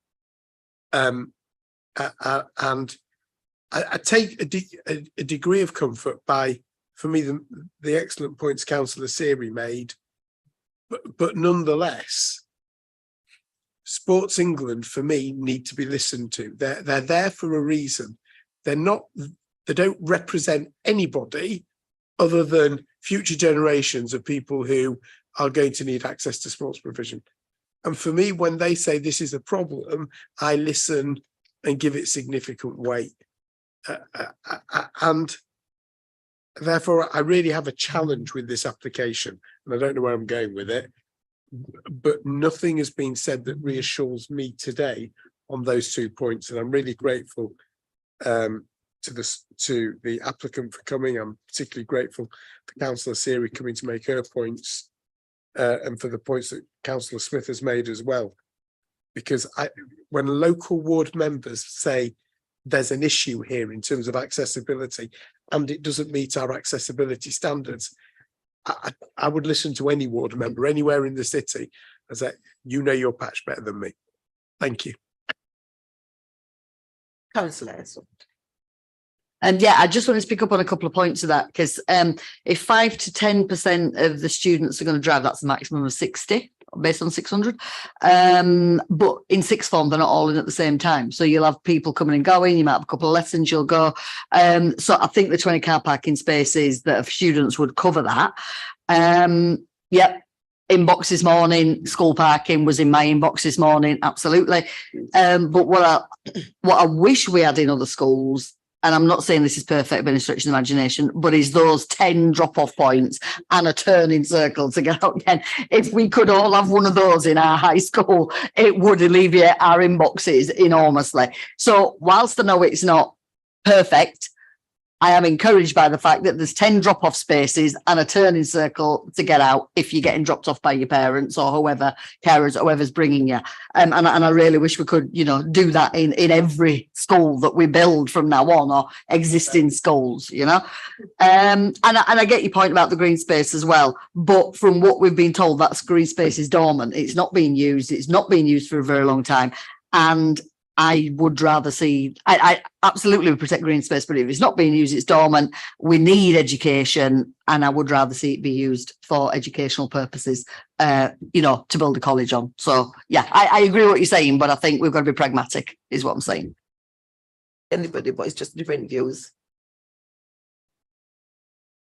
Thank you, Chair. Just as a point of clarification, I perhaps should have mentioned this as well in the introduction.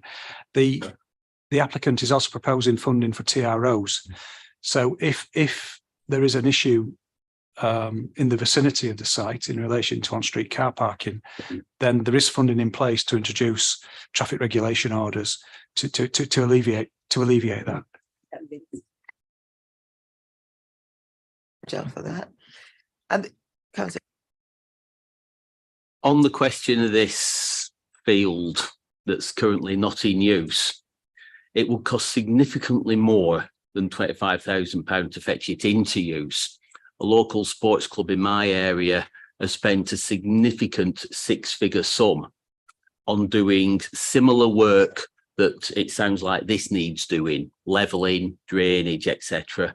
And it's a significant six-figure sum, approaching 200,000. So you're talking, there's absolutely no way it would come back into use as a sports field because of those sums, because getting it isn't easy. Yeah, I agree with Councillor Heselwood's comments about the parking and everything. It would be brilliant, but primaries are by far the bigger problem for school parking.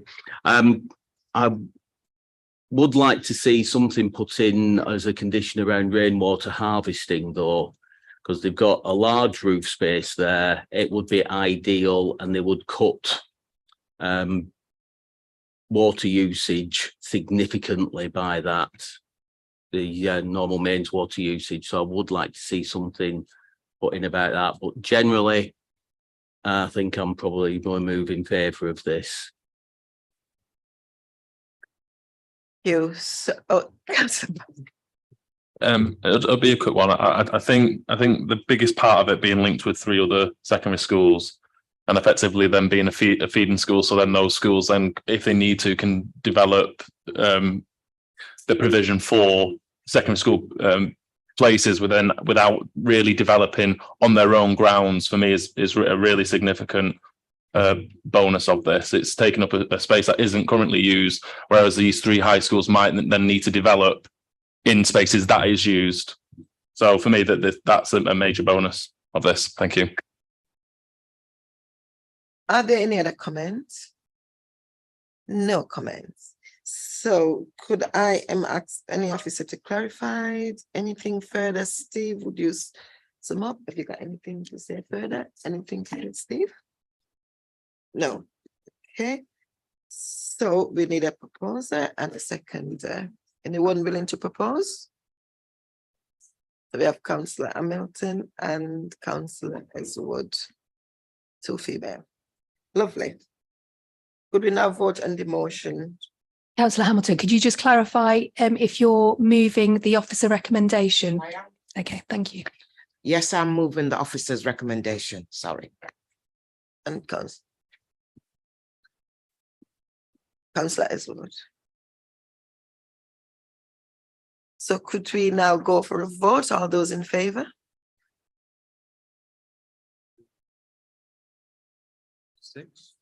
All those against?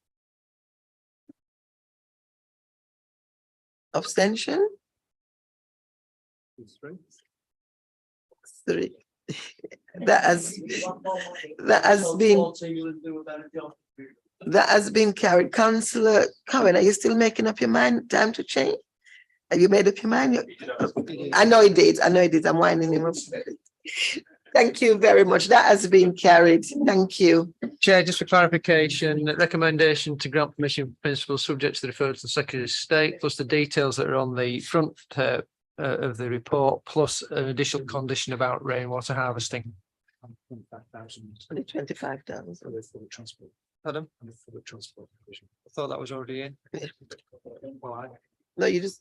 It's not in the recommendation.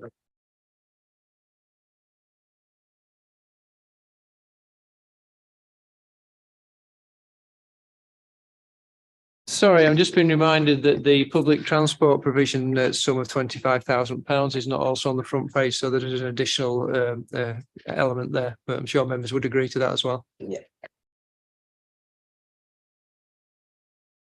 Thank you very much, and hopefully we'll see many of you back here in June. Our next meeting will be on the 8th of June. Thank you. Safe journey.